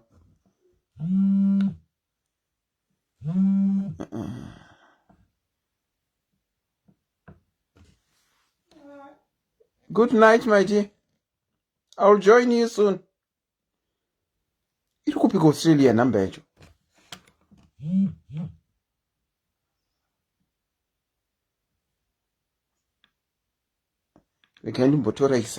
South Africa. I wish we could get some more men, but who come, hold on, caller. Vanouyawo vachinyatsotibudza kuti problem dzavari kuexperience, crisis dzavainadzo mumarriage mavo dzii chaidzo. Crisis dzavainadzo mumarriage dzavo chii chaizvo. Tinokuchingamidzai pachirongwa, caller. Maswera sei? Taswera sei? Tipirei tinzwewo zviri pafungwa dzenyu. Indoda kutaurawo pana kola pana mhofu vanga vachitaura. Ini mhofu handina kana chinhu 1 chandabata chandati chavataura chine musoro. Handina kunatsokunzwisa kuti dzidziso yavo yanga iri papi, maybe mutauriro vanga vachiita. Saka point yavo chaicho handina kana 1 ini kusaidi kwangu. Then ndozotaura pana kola vanga vachiti kwai ndombogara 3 months ndombodii. Dambudziko rine vanhukadzi mumba. Haungayambuki Limpopo usati wasvika pauri. Dzimwe dzenguri Mwari unokupa zvinoenderana nesituation yauri. Izvezvi tikangoda ndosaka vanhu vachizogara munzvimbo isiri vachingoti kwai nokuti kuZimbabwe kwakadai kana kuti nokuti ndikazodai. Dzimwe dzenguri situation Mwari anondokupa zvinoenderana nesituation iyoyo. Ini mama vangu akakura vanga vatatiri 10 mumba medu handiti. Vanin'ina vavo vanga vana sisi vavo vanga vane vana 2, 3. Zvakaoma kudaro, but mama vangu takangokura tiri 10. Mwari aingovapa zvinoenderana nevana vavo ipapo. Haungarambi uchizviti tese I'm a single mother. Ndotori nevana nditori kuboarding school. Ndakabva ipapo ndisina kana pekutangira. Asi Mwari anongokuzarurira. Mwari havangakuudzi kuti kana wazobva pano uchandorarama life yakati uchazowana mari yerent, madomasi ndo achazoyambuka upenyu hwako. Ukadaro unoramba uchingoabhuzwa, iwewe ndiwe wakapfeka shangu, ende vanhu havangakubvi. Iwe ndiwe unofanira kuzvimiririra kuti no. Kana usina kuremara, munhu hauna kuremara. Ita something zvauinazvo nguva dzese dzo dzavari kutaura kuti ndaiabhuzwa nokudini. Vangadai vakatosungirira vachisungirira uchiziva kuti chii. Uchitoita. Pamwe vaiti zvichanaka. Pamwe havo vaiti zvichanaka, but dzimwe dzenguri mahighlights ane simba. ini kola ndinovati ngavazvimiririre. Mwari unondokuyambudza pasituation pawanga uri ipapo. Mwari vanobatsira munhu sozvaari. Handi Selina ndikupe muenzaniso zvakaitika mulife mangu. Handiti ndakaroorwa ndikaramba ndikasiyirwa vana. Handina kana kuenda kuchikoro. Handi Selina ndikayambuka bhodha kubva kuZimbabwe ndichiuya kuSouth Africa. Ndisingagoni akanzi hai. Handiti kana kunzi hai chirungu ndaingogona shona. Handiti but ndakati Mwari vachibatsira. Kola ndimuri papicture. Ndini Handi Selina. Muri kurevesa here zvamuri kutaura? Ndinganyeberei Handi Selina? Ndisingagoni kana pakanzi hai. Kana kuti izvezvi munhu akanditi hello ndoti kudini. Ipapa ndanga ndatokuisai pachimwe chinhano ndozvinonetsa kujaja usingazivi.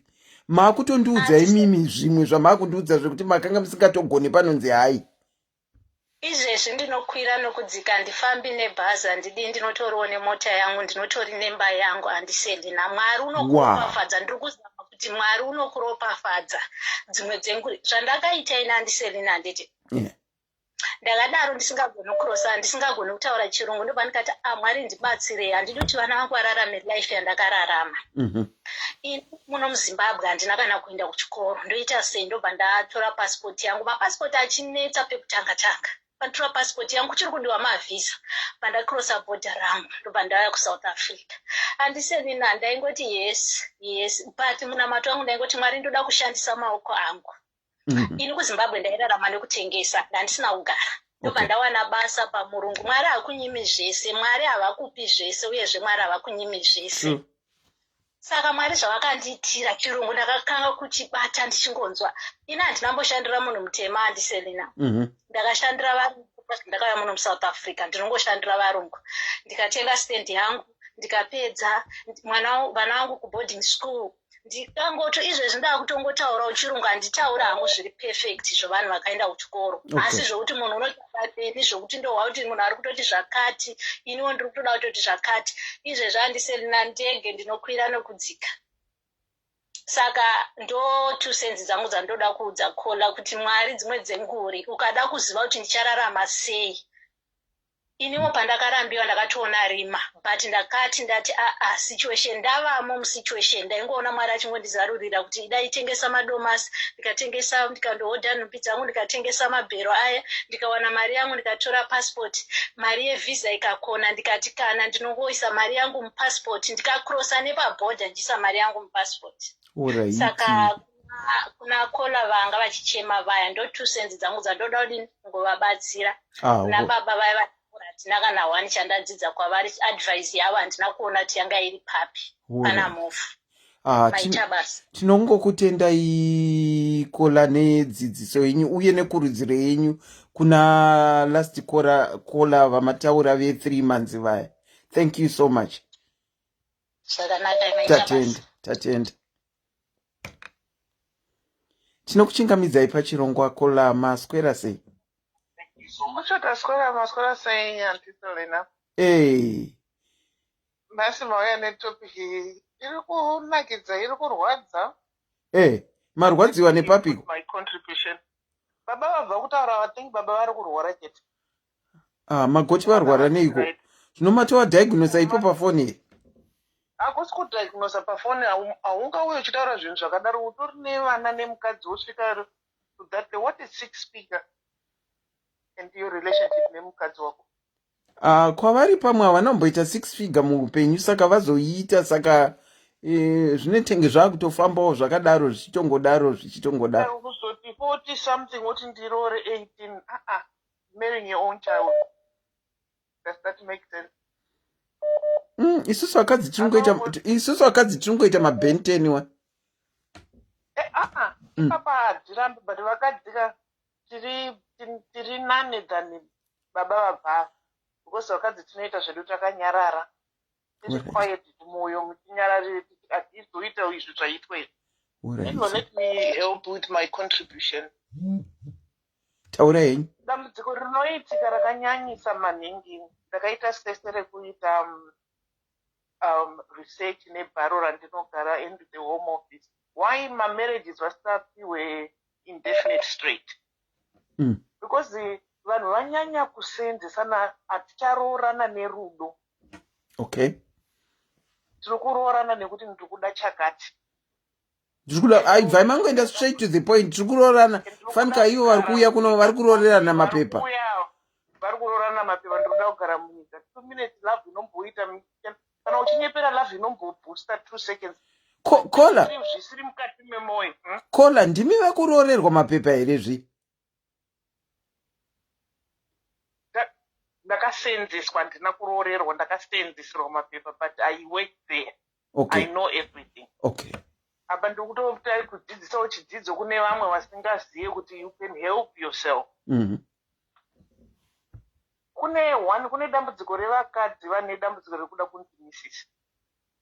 Vanoenda to the extent yekuti ndinonozvinongera ndomugeza pasi pebridge ndomugeza ndomuitira zvitepfu kuzi ndikuda murume. Uye varumewo vari kuda kuti inini upenyu hwandinetse ndoda kuchinja. Tikatarisa vakadzi hatisataure vekuAustralia, tatitaure vari munomu. Okay. Vakadzi vazhinji vari munomu they earn more than varume because vakadzi vanojingirisa more than varume. And varume vazhinji especially vekunyika kwedu vanhu vatema havadi mabasa ari too stressful. Vajara zvekungoenda kuindustry wozopedza wombonochila nemafriends wozouya kumba. But mabasa ekuno kumamwe they strain them too much that they can't cope or they can't do much. Saka mukadzi ndiye anoshingirira ende mukadzi wobva aenda ndiye akubatawo mari akuita sei. Ende mutarisa kuti tikaye kuno kuvakadzi vanorespecta mukadzi munhu. Tikatarisa kumusha mukadzi hausi mukadzi unofanira kurespecta murume wako. But kana uri kuno uri munhuwo zvouri kuda ungati ndiri kubva kushift ndosvika mumba muna ucherwa ndoda kubika ndobva ndaita sei. Apo kapo raa rimwe dambudziko.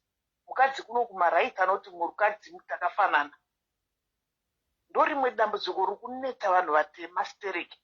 Kuti munhu mutema adzike mukuti uyu mukadzi wandakaroora aenda kubasa wandasvika kumba rega ndibike rega ndichairova vamwe varume havazvigoni.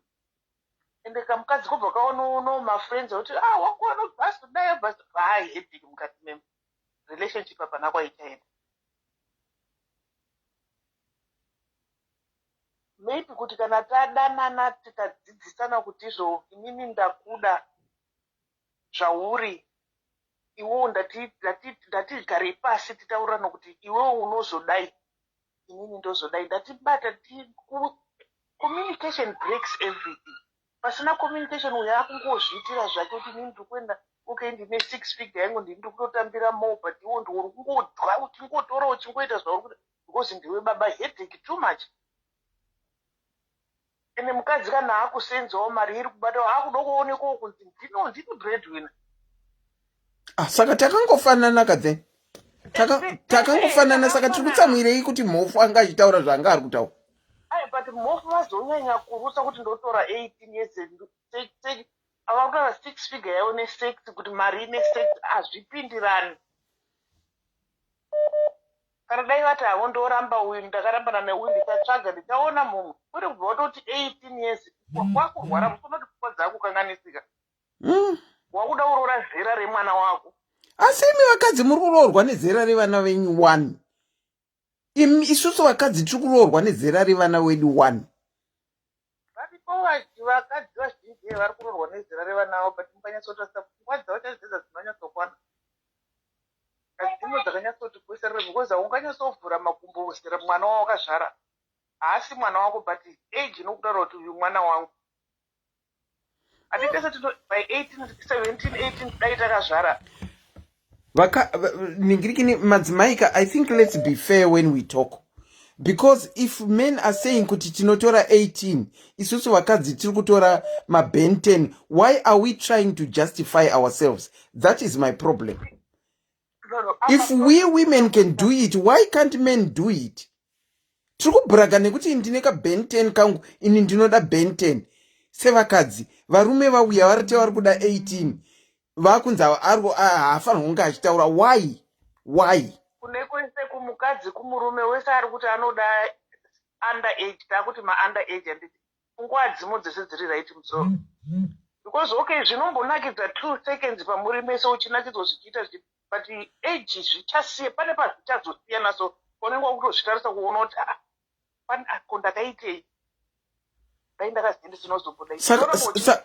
Saka Kola, inini murume wangu mukuru stereki kwandiri, saka muri kuti pfungwa dzake hadzina kunyatsokwana. Aiwa, murume wenyu mukuru stereki kwamuri, but inini hamusisiri mwana mudiki woga. Hamusi 18 years yekuti munotorwa nemurume mukuru. Okay. Pane difference ye18 yonotorwa ne40 something. Uye ari kuma 30 40 akunotorwa ne50 60. That's totally different.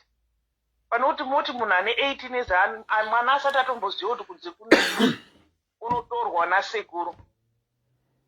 Sekuru vari kukura, mbuya vari kukura, pachaita friction yekunyatso kuona kuti age yani yakunetsa, but chafadzana here. Munombofadzana 2 minutes here. Nai ana Edi vari sorry Kola, hold on. Vana Edi vari mu comment section, vanhu vevarume nana Nigel Gwirikwiti. Imbondifonera iwo kani, ndinoda kunzwa kubva kwamuri. I want to hear from men. Zvinetswa zvamuinazvo, crisis yamuinayo mudzimba umu, ndinoda kuinzwawo vanhu vevarume. Ndinoda kunzwawo vanhu vevarume crisis yavainayo. But kana tiri kuya pa platform yakadai soka ngatirege kudedzera 18 we are breaking the law. 18 amunhu mukuru andi. Inini kwandiri 18 munhu anotopinda murenda. Ne46 18 anoroorwa ne20 ne kwete ne46. Asi 46 mukadzi anogona unotera kana 20 year old kumusha achimuimpota achiuya achirora. That is acceptable. Kurwara kwacho ikoko ndokurwara kuko dziri kurwara dzese anti. Alright, okay anti. Regai ndimbotora macalls awandisa apati. Anti regai ndimbotora ndinzwawo vamwe kuti vanoti chi. Okay. Thank you.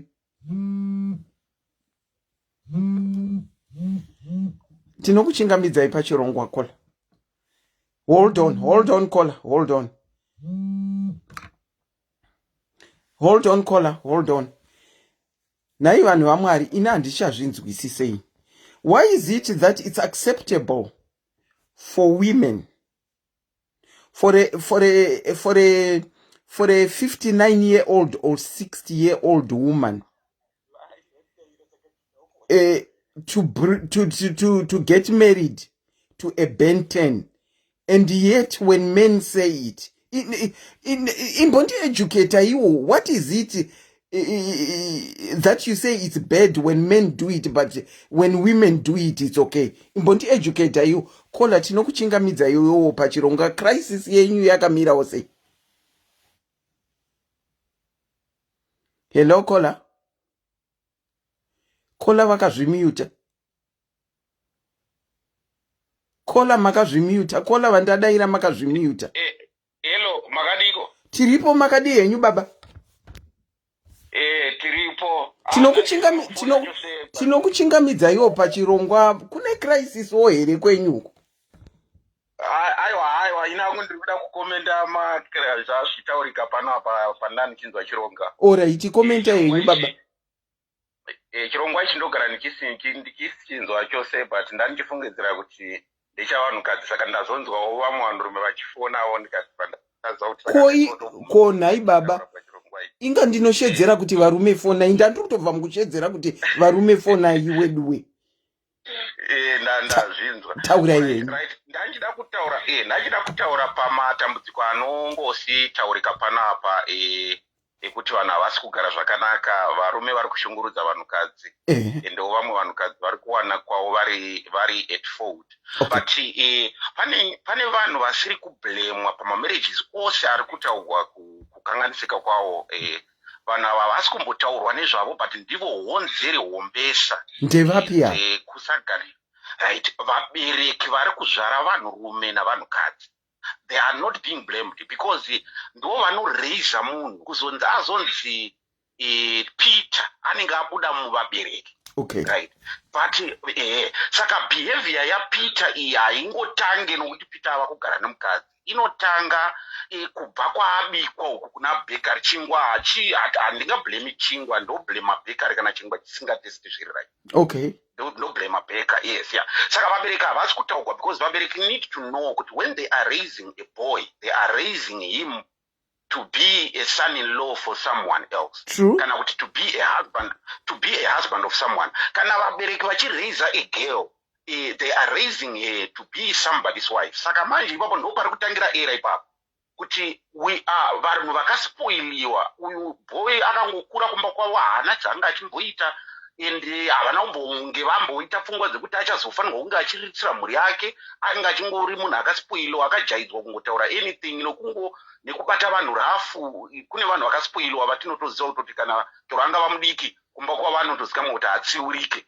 Right, haana kukwanisa kunge achitsiurika kumba kwavo, ndo patingazotarisira kuti angazogara nemukadzi agova nerespect kumukadzi iyeye. That would be a miracle. Saka we are now blaming it on the parents. We have to go to the grassroots. Okay. Kuma grassroots ndo kutangira kuti that is where we need. Kana andiselina mune mwana musikana ndo ndimwe grassroots ndo kutangira nyaya ikoko asati azonosangana nemurume wacho azononetsana naye, kana kuti SIS MELLY kana vaine mukomana achazonosangana nemwana musikana wenyimwe. Kushungurudzwa kuchaitwa mwana musikana wenyimwe kwatangira mumba mwana mukomana waSIS MELLY asina kunyange akura zvakanaka zvekuziva kuti arerwa ine way yokuzikamwa kuti ane responsibility. True caller. Macause, yes, mabasa akakura vanhu vachiita ekuti mwana musikana anokura achisuka ndiro, mwana mukomana achiita zvinhu zvomugadheni achidi otozikamwa kuti une 17-15 years unenge uchitori nezvimubhedha zvako zvemuriwo zvaunenge uchitozikamwa kuti une chiproject chako pamba. That was a responsibility. Aitozikamwa kuti when you become on your own unotoziva kuti ndine mhuri yandinofanirwa kunge ndichichengeta, chorone even necharacter yomunhu inochinja. Yes. Saka iko zvino manje vana ava vanhu vari kukura mudzimba dzina mamaid, dzina mahouse boy, dzina everything. Haana kana iye pachake anotoriwo kana musalati wekutoti oraiti anga varumbi kana kusuka ndiro haagoni kana kuita anything haagoni, but muri kutambira roora rake ramunotoziva kuti hamheno zvazvichanoita kumberiko. Okay. Nongoita sekungoti maungo expecta a miracle just to happen, mukanza kuti rumba agere zvakanaka, you just don't know kuti imi kumba kwenyu makatoita kutodzinga. In fact hamuna kudzinga henyu, but maitoziva kuti itori basa because kana achitori ega matomusiya pamba haana chimwe chinhu chaanokwanisa kuita. Zvinoitwa namaid, kana maid achitori ofu mai ndo vanotosiwacha ndiro nokuita everything. Rumba ane 22 years haakwanisi kuita anything. Saka what are we saying? Then we expect a miracle in a marriage. Okay. Mukuona pari point. Tinotomboblema John direct kuti John uyu unobva azoita mwoyo. Vese vanonzi vanogona mumarriage. It is by luck kungozosangana nomunhu anonzwisisawo, but otherwise background yekuvabereki. Vamwe vachona vabereki izvozvi ukatotaura navabereki vachona pfungwa dzakapoya kubuda padzi kuda. Anotori mubereki like munhu akachifona uyu baba ava vane 46 years. Obviously anenge ane mwana mukomana ane 20 years. Anditi? Ari kutaura zvema6 figure, ari kutaura zve whatever he's talking. Ndo patotangira dambudziko. Saka mwana wake isusu tozongoblema mwana wake kuti akabva amitisa, akabva atiza, anobva azonomitisa maid akatiza, anobva azoita but akazviwana kumuna baba. Exactly. Muri kuona on point. Saka vabereki before vabereki vakanga vaine responsibility because waibvunzwa kuti kumwana wokwani ari musikanzi wakaita sei. Ngatiti wagwa even kurwa mustreet kwainzi mwana wekwani kana kungozikamwa zita zvaizonotaurika even kungava kumachechi kuti mwana waSIS Aunty Selina ari musikanzi waisingaiti imi motouya makabitirwa kuti ndanyadziswa kuchina kwandandiri uko kuti wewe unogwa mustreet unoita. Saka it was always going back to the grassroots. Yes. Muri kuona on point. Right, then we come tobva pane nyaya iyoyo yekuti yavabereki ndo pane nyaya yezvokuti togoda hedu kutenderera tikati mafinancial what it's spoiled people vari kusangana hazvibude. Uyu akaspoilwa kumba kwamama vake anototi mama nadhidi ende vakatomuti kana wavo kunowanikwa if you feel like you don't like it come back. Uyu mupfanhawo akaspoiliwa aitoriwa pfanha vaingochena vachingopinda mutonasi vachingotenderera mutonasi vachingoonererwa vachingotora maselfi, but ava nemukadzi manje responsibility yavo kudiwa. Haatozvizivi kuti anofanirwa kunge achitotaura zviri right, haatozvizivi kuti anofanirwa kunge achidiscasa nomukadzi achifanirwa kunge achiprovida. Handiti? Saka it's two people who are spoiled and hazvibude. True. I agree with you so far. right? Tobva ipapo tozoenda panyaya hombe manje iri kutibata as a continent yatingati isusu anonzi ma-Eurocentric beliefs. Okay. Right? Ekuti isusu, we are shifting. Remember, we are at a point of shifting. Yes. From our cultural to adopt my European lifestyles and my European cultures. So we are at a state of confusion at the moment because vamwe vava kuzvigona zvechi-European, vamwe havasati vonyatso zvechi-European. So we are in the middle. Ende zvimwe zviri kusanganiswa kuti chi-African kuti kana tava kuenda kumusha kumonerwa mazambia koitwa sei kana tava kuJoburg kana kuti tava kuLondon topfeka zvimabhamshoti zvimaminisketi. It's okay. We can give each other mahagi nanatezvara. It's okay. Saka tiri pa-confusion as Africans. It all boils down kusagara zvakanaka. That's why muchizoona and we are copying and pasting vanhu vakafeila marriage to before.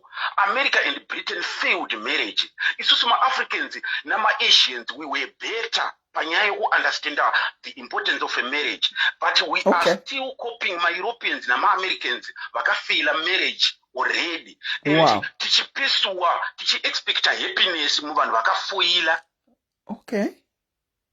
Exactly. Izvozvo zvokuzoti vamwe vanozongoti inini ndiri mubisexual kana kuti ndiri muchichi, I can go with men, I can go with what zviriko kunana Europe nekudana Americans after failing marriages. I was listening to this other guy, he's an American guy, achitaura kuti ma-marriages emu-Africa eku-America, especially ma-black Americans started to fail. That was in 1963 when the government introduced rights zvavakazointroduce towards women, marriages no paparara. So we are also copying and pasting. Africans, we no longer know who we are. We are following these people. Tikagara next to Indian, we become Indians. Tikagara next to Chinese, we become Chinese. So those are some of the real fundamental problems which we are facing as Africans. Saka Baba, what you are saying here is you are saying kuti zvatiri copying and pasting is contributing to my crisis ari kuitika marriages edu ndo zvamuri kutaura. Yes, because now what we are having, right, if we take, for example, we take a family, toti family yekwamoyo.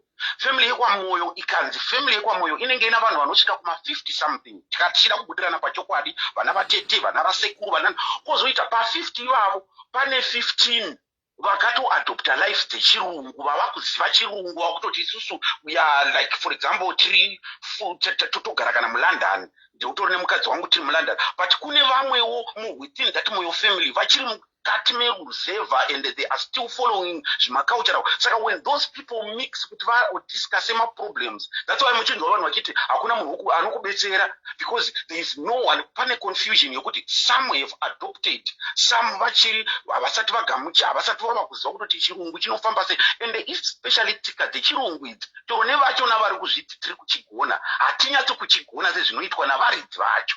Unoziva zvinhu zvokukopera, zvinhu zvokukopera seAdiselina. Yeah, copying and pasting is copying and pasting. Exactly. My sister was having visitors daibva kuAmerica. Ndikamuti kusambo vabikira zvechirungu, they were white, vachiuya kuHarare. Ndikamuti vaitire zvechi-African, vikambambaira mutakura nechichi, that is what you know. Kwete kuda kuvaitira ma7 colors zvinobva kwavari vazvijaira zvinhu izvi, and you cannot beat them in their own game. Saka this is where we are failing. We cannot tiri kuzama varungu ava, it's an inborn habit. Black people ndokusaka muchiona pamichato pachizonzi no uyu muchato aida asina kubuda yazviitwe like that, bride aida ita so, because it's not our thing. That's why failika even day oro muchato we get frustrated because zvinhu zvachona hazvifambi correct, zvinhu zvekukopera kozonzi ninga anonoka kuuya, cameraman anonoka kuuya, because hazvisi kuzinyatsozikamwa kuti zvinofanirwa kukaka zvasvika pastage, what happens next. Saka as Africans throughout, not Zimbabweans only, we are copying and pasting. Saka mukukopa imomo kufuela kwacho kwakawandisa vanotori nani vanenge vagona about 60% of that particular culture. Saka it contributes to confusion iri muAfrica at large. Saka toita sei baba kuti crisis dziri mumarriage medu umu tidzinatsurudze rather than copying and pasting, toita sei? Yes, Yes, that's where now we need to sit down like that, like Mubunzo. Right? What needs to be done is kuti vanhu, especially we have vanhu vakaita sema elders in my communities. We have vanhu vakaita sema vanhu vanotaura who we are. At least if we can go back to understand who we are exactly as a people.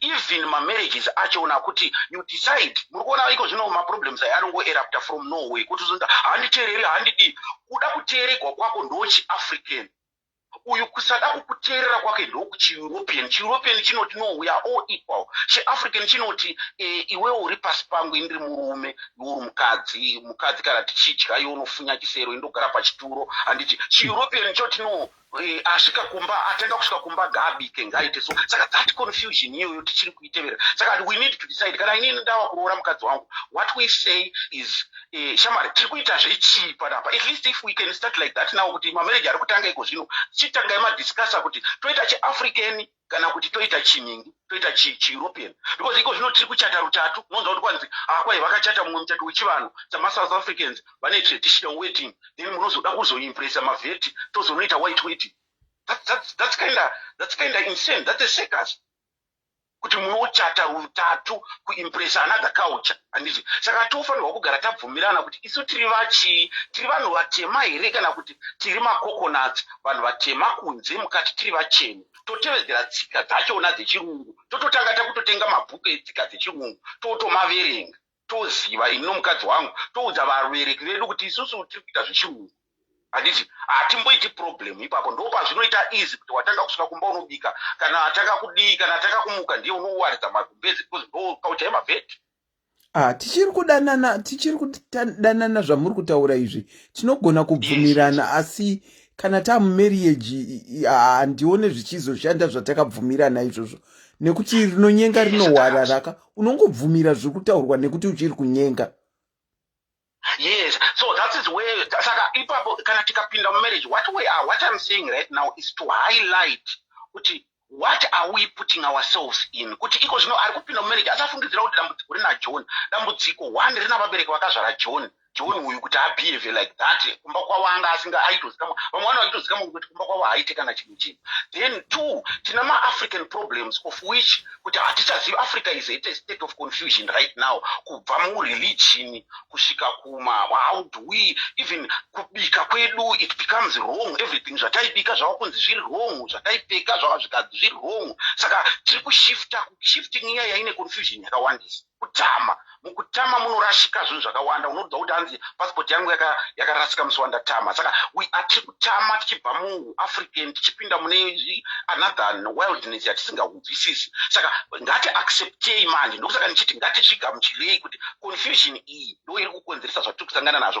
kugadzirika kwayo ma1 ndo anonzi ma1 zvokuti tiri pakati peocean hatichazivi kutoti kudhuze nekunobuda kunoperera mvura ndekupi we are in the middle of Norway as Africans as black people saka ndozviri kukonzera mvonga mupopoto dzatiri kuwana mudzimba zvazvitaurwa neuyo kuti kwanzi our education is what haina kuti tinge yatitsisa financial ningi kwaanenge achitoenda kutobatwa zvandachitaura ndichiti ma-Eurocentric beliefs handiti nekutoti we view things in a European way handiti saka ukutiri ma-Africans ende chimwe chinhu chava kuitika manje ndechekuti when we see it suits us toda kuunza chi-African patinoona kuti apa toda kudya apa paroda kugamuchirwa roora we become Africans tobva tati ava ndo vatiti hadzi pachi-African totobva tatotsvaka munhu kumusha patinonotora one munhu wekumusha uya woita chivanhu tachiona togamuchira mombe togamuchira wati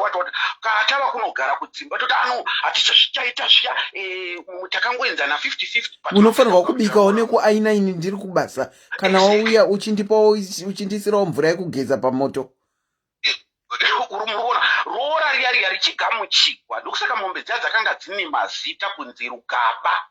There was a reason for mombe yomai, mombe dzedanga, mombe dzorugaba, chichichi, nekununga mari kwana vatete. There was a reason for that. Haditi, isusu iko zvino zviri kuitwa kana zvaitiwa zvino because it suits us kuti kwai handinga kwai mwana wangu angamboende mahara right but kuchiona uya kuti achinoitirwa zvamagamuchirira mombe dziya hazvichaitiki hazvichaitiki futi unoita serobhari mama kuti imwimwe because what was questioned pamusuwo kunoroorwa paiva nomubvunzo 1 waibvunzwa mubvunzo iwoyo hauchabvunzwa waiva mubvunzo wekuti Susan wauya navanhu vako ava ndodya here pfuma yavo ndibaba vaibvunza mubvunzo Susan obvuma kuti baba kwenzi hauzouyi mangwana here woti chichi ndawa kunyarara ini ndawa kunzi ndidzosere vanhu ava pfuma yavo kwenzi aidyai makasununguka baba handiti nokuti roora raidzosegwa back munopanzvisa roora raidzosegwa back kuti mwana wenyu zvaita so saka isusu tatakaroora rodzosegwa back saka hakuna mubereki aida kudzosera roora back chaiva chiseko saka meaning iko zvino manje kunonoroora asi iko zvino vanoshedzera kuti roora haridzoserwe zvinizvozvo because imari iri kugamuchirwa navapana mageto youthing 200 tachona tunenge tiri pakopa kabhadhana vakadaidzwa kunzi uya ugamuchire roora rasitezi vako vari kutoroorwa nhasi anenge achitori nezvipande zvimwe zvari kufanirwa kutomhanya kutonokavha mari iyeyo ichitobhadharwa anenge achitomhanya kutonobhadhara dstv rimwe ranga ratova nechikwereti kana chichichi hapasira pasi within 3 months kana 6 months mari iyayo wakaroora hapasisina saka they see no reason yekuti sisi vangu vari kugara nomufesi uyu saka vakatouya vachitotaura problem yavo kutoti ari kundinetsa kuti siyana naye because vari kutoziva kuti gachipinda there's no reason roora rachona hapatorina zvakadhara before manje mombe dzaitoonekwa dzichitorima pamusha penyu yes muri mufundisi handisi mufundisi muri vechivanhu vatema here handisi ndopinda 7th day Adventist nekuti muri kutaura zviri deep zvinova zvisingasawani mukati mekurarama kwedu mumamarriages umu hatichazviwane zvinova zvakukonzera macrisis atava kugarira pafacebook kuti titaura kudai iko zvino. Yes, why we no longer, because vanhu vane deep knowledge ne wisdom, we call them radicals, avachabvumidzwa kutaura in society. Vanobva vanzi radicals, they speak, havana respect. Saka because before manje vanhu vane wisdom vakanga vachiharvestwa, a community and a society was believing in wisdom. Saka vane wisdom vakanga vachiharvestwa vachiisa side ravo vega, ndo vaizotungamira the way forward. Because no vanhu vane wisdom atinobati, like for example, there was a man who used to come pachirongwa SIS MELLY anonzi Joshua Maponga. He's one of the most respected African guy. But vakaita sevava havachateererwi because vanenge vanotaura zvatisingade kunzwa. Tinoprefer kamusala tikanongofura kana kuti WhatsApp page kobva kanotanga kungotaura zvako zvemusoro wako zvisina kana basa. Those they get a lot of followers. Saka zvinozoita sekunonzi vanhu vane wisdom havako, but variko if we look for them. Okay, senge wisdom ya muinaye. Kola, if I were to ask you to come back pachirongwa, mumbonyatsoti dzosera back to my roots, because ini nda agree, ini ndinozviziva kuti roora raidzoserwa kana paine chaporongoka. Even ukafirwa nemurume, correct me if I'm wrong. Ukafirwa nemurume ndakuda kuwainda hangu ndosaka ndati ndanota phone number yenyu ikola ndati munenge mune wisdom mumamuri chaizvo stereki and uye mati ngatidzokerei kunotarisa kunobvunza mudzi wezviri kunetsa zviri kupa kuti mudzimba muite macrisis nhasi izi kwakabviwa kuti vabereki vaikudza vana sei, vana vari kunokopawo zvavaiona kuvabereki ndizvo zvava kushandisa iko zvino.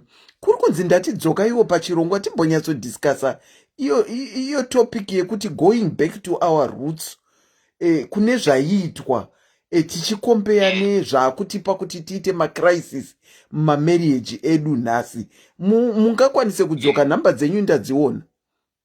Yes, ndodzoka chirongwa chenyu ndochiteerera. Mukadzi wangu anoteerera chirongwa chenyu big time and anotodzikamwa naSIS MELLY zvisingatomboiti. Saka mudiaries, saka chirongwa chenyu ndinochiteererawo pano nepapapo handisiri busy zvangu, but kana muchitaura saizvozvo ndinodzoka. Ini ndinofarira chinhu chandinofarira kuchallenjewa as well. Ndoda vanhu vanofunga zviva zvekutoti ndokusaka ndina vanhu vandoteerera zviva zvekuti ndichallenjewewo ndichisangana nevanhu vane dzimwe pfungwa dzekuti neniwo ndinodzidza naivowo vachidzidzawo kwandiri. Hazvichaitiki izvozvo mazuva ano. Saka mataurawo imimi kuti mamarriages edu ari muocean. ocean inobudika here ocean yatapinda ndo haichabudiki because we are tava pakati wakambona munhu ari pane inonzi no man's land between South Africa and Zimbabwe pakuti vari kuSouth Africa vari kuti hausi kuSouth Africa, vari kuZimbabwe vari kuti hausi kuZimbabwe, but uri pakati peSouth Africa neZimbabwe ndo patiri deepest confusion. It's a very very very big confusion. Okay, muri kuzviona right? mumwe mubvunzo wandingakupei baba ndewekuti imi muri munhu wemurume, varume vane macrisis avanavo here, uye kana vainawo sei vasingatauri? Vanawo macrisis, handiti varume vanawo macrisis sekutaura kwandaita kuti donzvo rekutambudziko riri kutanga kubva kune abheka chingwa, ndiye atinofanirwa kutuka kuti wawanza munyu kwete kuti tinotuka chingwa, handiti saka varume ava vari kubva mumavoko avamwe vanhurume vakamurega achingoona TV throughout, right? Saka iye ari spoiled. Muri kuona pane point? Iye ari spoiled zvekuti namacrisis ake iye haatomazivi. Saka vanhurume tiri paproblem yokuti unofanirwa kutoudzwa kuti ione problem, wotoioneswa usingazivi kuti unayo, waioneswa wozoudzwa solution, of which before murume aitoziva kuti ndine problem otsvaga solution, vaiko zvino vari deep because unofanirwa kutotanga waudzwa kuti une problem usingatozvisi kuti une problem. That's how. Yes. Okay, ngatichidai tatanga tichitaura crisis dzevarume nedzevakadzi. Pakataurika zvakawanda tambenge tichionesana nemadzimai auyawo achiti ane macrisis avo avari kuenda through kana kuti avakaenda through. Pakazouyawo vema6 figure vachitaura avo ma6 figure ekuti kwatone mabachelors association ndo zvavanga vachitaura, and then imi mazouya mukati kune macrisis, asi ngatimbodzokerai kumashure tichitarisa kuti macrisis aya ari kubva nekupi. Mukapa example yechingwa chekuti ngatiregerei kublema chingwa asi ngatibleme munhu abika chingwa. Saka zvandakuda kuti tiiteka next time, ndakuda kukukumbirai kuti mudzoke titange tambotaura nezvabheka tozotaura nezvechingwa chacho. I think tikadzokera bheki kuna bheka kuti tinzwisise kuti bheka maitiro ake maitiro rudzii anozononhanira kune chingwa, kuti icho chingwa chitozobehavawo zvisirizvo. Yes, I think tikataura zati handiselina maakutaura ndo page handiri iyoyo kuti ngatisiyane nembunga. Yes, taona kuti zvakakanyika because it will be pointless. Kuinda pasewage unoti apa ipati mvura iyi yakati chenei, it's pointless. Zvose zvavora izvi pakavora posapo, ngatichidzokerai back wakadhuka sewage tinogadzirisa ikoko. Okay, I think tikadaro nekuti kuuya netopiki ndakuchiti inini ndichitarisa nezvamatarisa taibatira pamusoro tisati tatanga kwakabloka sewage kana kuna bheka kwacho. Saka next time ndakuita appointment nemu, ndinokuudzai well in advance, touya todiscussa nezvabheka izvi, kuti bheka ndiye ane problem, nekuti chingwa chakaona bheka chikatotangawo kubheva zvaiitwa nabheka. I think that will be a way forward, although tiri muocean asi tine mbenge tadiscussa taonana. Tinenge tichitori tine somewhere kwekuti tinofanirwa kunge tichitotaura nezvazvo, right? In my conclusion ndanichida hangu kuti kune vese vakadzi vari kushungurudzwa nevese varume vari kushungurudzwa, ndanichida kuti muzive kuti sometimes wakagara nomunhu asina kumbogara atsiurwa kumba kwavo, wakagara nomunhu asina kumbogara ambonzi you are wrong, kana kuti wakagara nomunhu asina kumbogara anzi usadaro, iwewe ndiwo munhu wokutotanga kutomuudza kutoti usadaro. Saka that is where we are now. Ndokusaka tichifanirwa kudzokera back ku where do we start now. Tiri mukati of Norway, we are in the middle of an ocean in a confusion as Africans. Where do we start now? Marriage, if we don't do that, my marriages, it's either we are going to choose to say, let us now get rid of marriages, because if everybody is to come on marriage, we are going all to say, marriage, I think it was not meant for us or whatever. We are going to have my reasons. But if we are to solve this problem, that tangei kukutanga, titange kutaura na vabereki. Vabereki ndo vanofanirwa kutanga kuva nenyadzi. Chinotanga kuvabereki inyadzi. Kuti mwana wangu hana kuwanikwa. Ndo zvinhu zvainyadzisa kudhara. Kuti mwana wangu hana kuwana. Mwana wangu unonzi like baba vemwana uyu ari kutaura, vemukomana vemurume uyu ari kutaura kuti I am 46 years. Totori ma 6 bachelors, what. It's not something that you can break about. Murima sex perverts. You are contributing in abusing women sexually and emotionally and all that. Saka baba vakazvara munhu akaita seiye vanofanirwa kunge vachinyara vachitarira, but iko zvino havachanyari baba vacho nokuti vanokwanisa kutora vachifuva chavo vadoti yes, that's my son. Handiti muri kuzviona. Saka the next show yedu takutakla on that. But baba, can we agree kuti varume vari kunetsa mumarriage, vakadziwozve vari kunetsa mumarriage? Can we safely say that, or is it one-sided? No. It's both sides. If I can tell you right now, kunetsa kuri kuita vanhukadzi, one, kubika vakadzi vamazuva ano vazhinji vachona havagoni, so kuspoilwa kwanda ndichitaura kwekwe. Handiti. Tuzve, vakadzi vakawanda, they don't, vane zvavo zvavasingagoni kuita, zvokuti ndiri pano umwe imwe kapo yakambobvunzwa paprogram ino SIS MELLY, murume achitokomberena kuti mukadzi anenge achingori pafoni. Dambudziko iroro riri kuwanikwa everywhere. Kutotaura kuti zvinhu izvo kuti vakadzi vakawanda especially vechidiki vanogara vari pamafoni, vanogara vari varume vakawanda, they are spoiled. Vapana vamwe vekutoti kana badza chairo. Because remember one thing kuvabereki chatofanirwa kuziva, when you decide to spoil your child, kuti unomuitira zvese sekutaura kunoita vakawanda kuti inini my child, I'm going to be there for him, I'm going to do everything for him, handitombode kuti mwana wangu akure life yandakakura. Yokuti aite basa aite, make sure mwana wako achawana degree in life, ngachiva educated. Kwete kuti unoti iwewe mwana wako haana chikoro ari spoiled kana kurima haagoni bata kana badza. Saka varume vakawanda vanotori that challenge yokuti he can't provide and he don't understand kuti he has to provide. Varume vakawanda don't understand that part yokuti he has to provide. Vese vari kuuya netumanhingi twavo tuma Eurocentric calculations tokuti we have to be 50-50, ndikaunzawo ichi iwo unza ichi. That's actually bullshit. That's actually bullshit. Varume needs to provide. We start from there. You have to provide. Yes, mukadzi akakontributa zvakontributa, it's just an extra. Zvawaita ulaki kutoona uno mukadzi ari but iwewe unenge uchitofanira kutozviziva kuti I have to provide as a man. Saka varume havasi kuzvigona zvese izvozvo. Vari kuona sekuti it's a headache, but kuenda pamusoro pemukadzi it's easy for him. How do you climb on top of a woman wozotaura kuti ngatichiita 50-50? Uchiuya nezvako ndichiuya nezvangu ndiki ndiani anotakura mwana? Mukadzi anotakura 9 months. Vazhinji vakadzi vanofa akatakura mwana wako, ofa paoperation. Iwewe hautakure mwana, mukadzi ndiye anotakura mwana, vamwe vachifa pamaoperations vachidi, but uri kuda 50-50 naye. Ko basa raita iro kuzvarira mwana. Vana vachona vanoda mwana zita rako, vana vachona vakatakura ropa rako, vanonzi ndiwo wakapenga, ndiwo wakazvara vana 6. But at the end of the day, wakuti mukadzi ngatichiita 50-50, anotendwa nani basa rokuzvarira vana kwakaita. Saka we have all those issues akaita seiwayo asina kujekera vanhu. Haana kujekera vanhu kuti where do we stand when we enter in the marriage.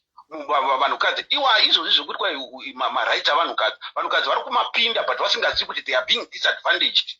Uri kuona one point. Makunonzi 50-50, but iwewe ndiwe pakurambwa, ndiwe unoenda navana vaya 3. A lot of women are raising vana vari vega.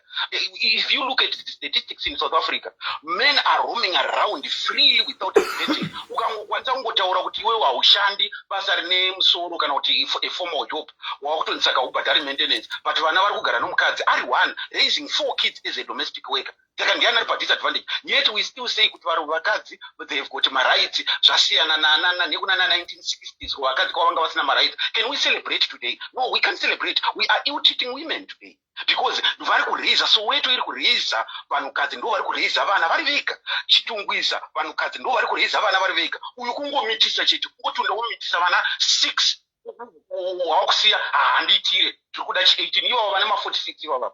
Vakadzi vari kureza vana vari vega. Saka that's a failure, but it's all it takes two to tango. Vakadzi vane zvavari kukanganisa, but zvakawandisa zviri kukanganiswa navarume. We are responsible. We need to man up. We need to be men. We need to understand that we need to provide. Chinhu one chatinongokumbira kuvakadzi as men is to respect. Ndokusaka one thing chanakira futi kuti ndizotaura ndechekuti kola ngatichisevha zvese izvozvizvi. In the next program that I'm going to make an appointment with you, we come back. As I said, today we were discussing about my crisis are in my relationships. And it ndo atanga tichidiscuss. But baba wazouya neidea yekuti let's go back to the drawing board where it all started. Zvinova zvakukonzera kuti tipinde mumacrisis timbodiscussa back to the drawing board. Saka we are going to make an appointment with Baba. He is going to be a guest on our live when we go back to the drawing board. Baba, ndinokutendai. We will see you next time. Thank you so much. Okay, and thank you so good much. night. Thank you. Okay. Wow. What a show. I liked zvavauya nazvo kuti let's go back to the drawing board, because we definitely need to do that. Saka tinoona kuti patinenge tichidiscussa zvimwe zvinhu zvinopinda zvinozova kuti zvitipe kuti zvitidzosere kumashure kuti tinotarisa kune mudzi wakonzera kuti musoro uteme. Saka pachirongwa chinotevera ndizvo zvatinenge tichiita. Vese vari pano vanga vachiwacha chirongwa, udzai vamwe kuti chirongwa changa chakapika nhasi, asi next time tina guest watiri kuti tidzokere kudrawing board timbonyatsoona kuti tiri kuresva papi. Remember ataura kuti tava muocean yatisingazive kuti tichabuda sei. Asi ngatimbodzokerai kudrawing board tione kuti zvinofamba sei. Probably tinogona kudraw tikazvigadzirisa zvikanyatsomira zvakanaka. The name is Auntie Selina. I was your host and presenter tonight. Until next time, have a very good night. Thank you.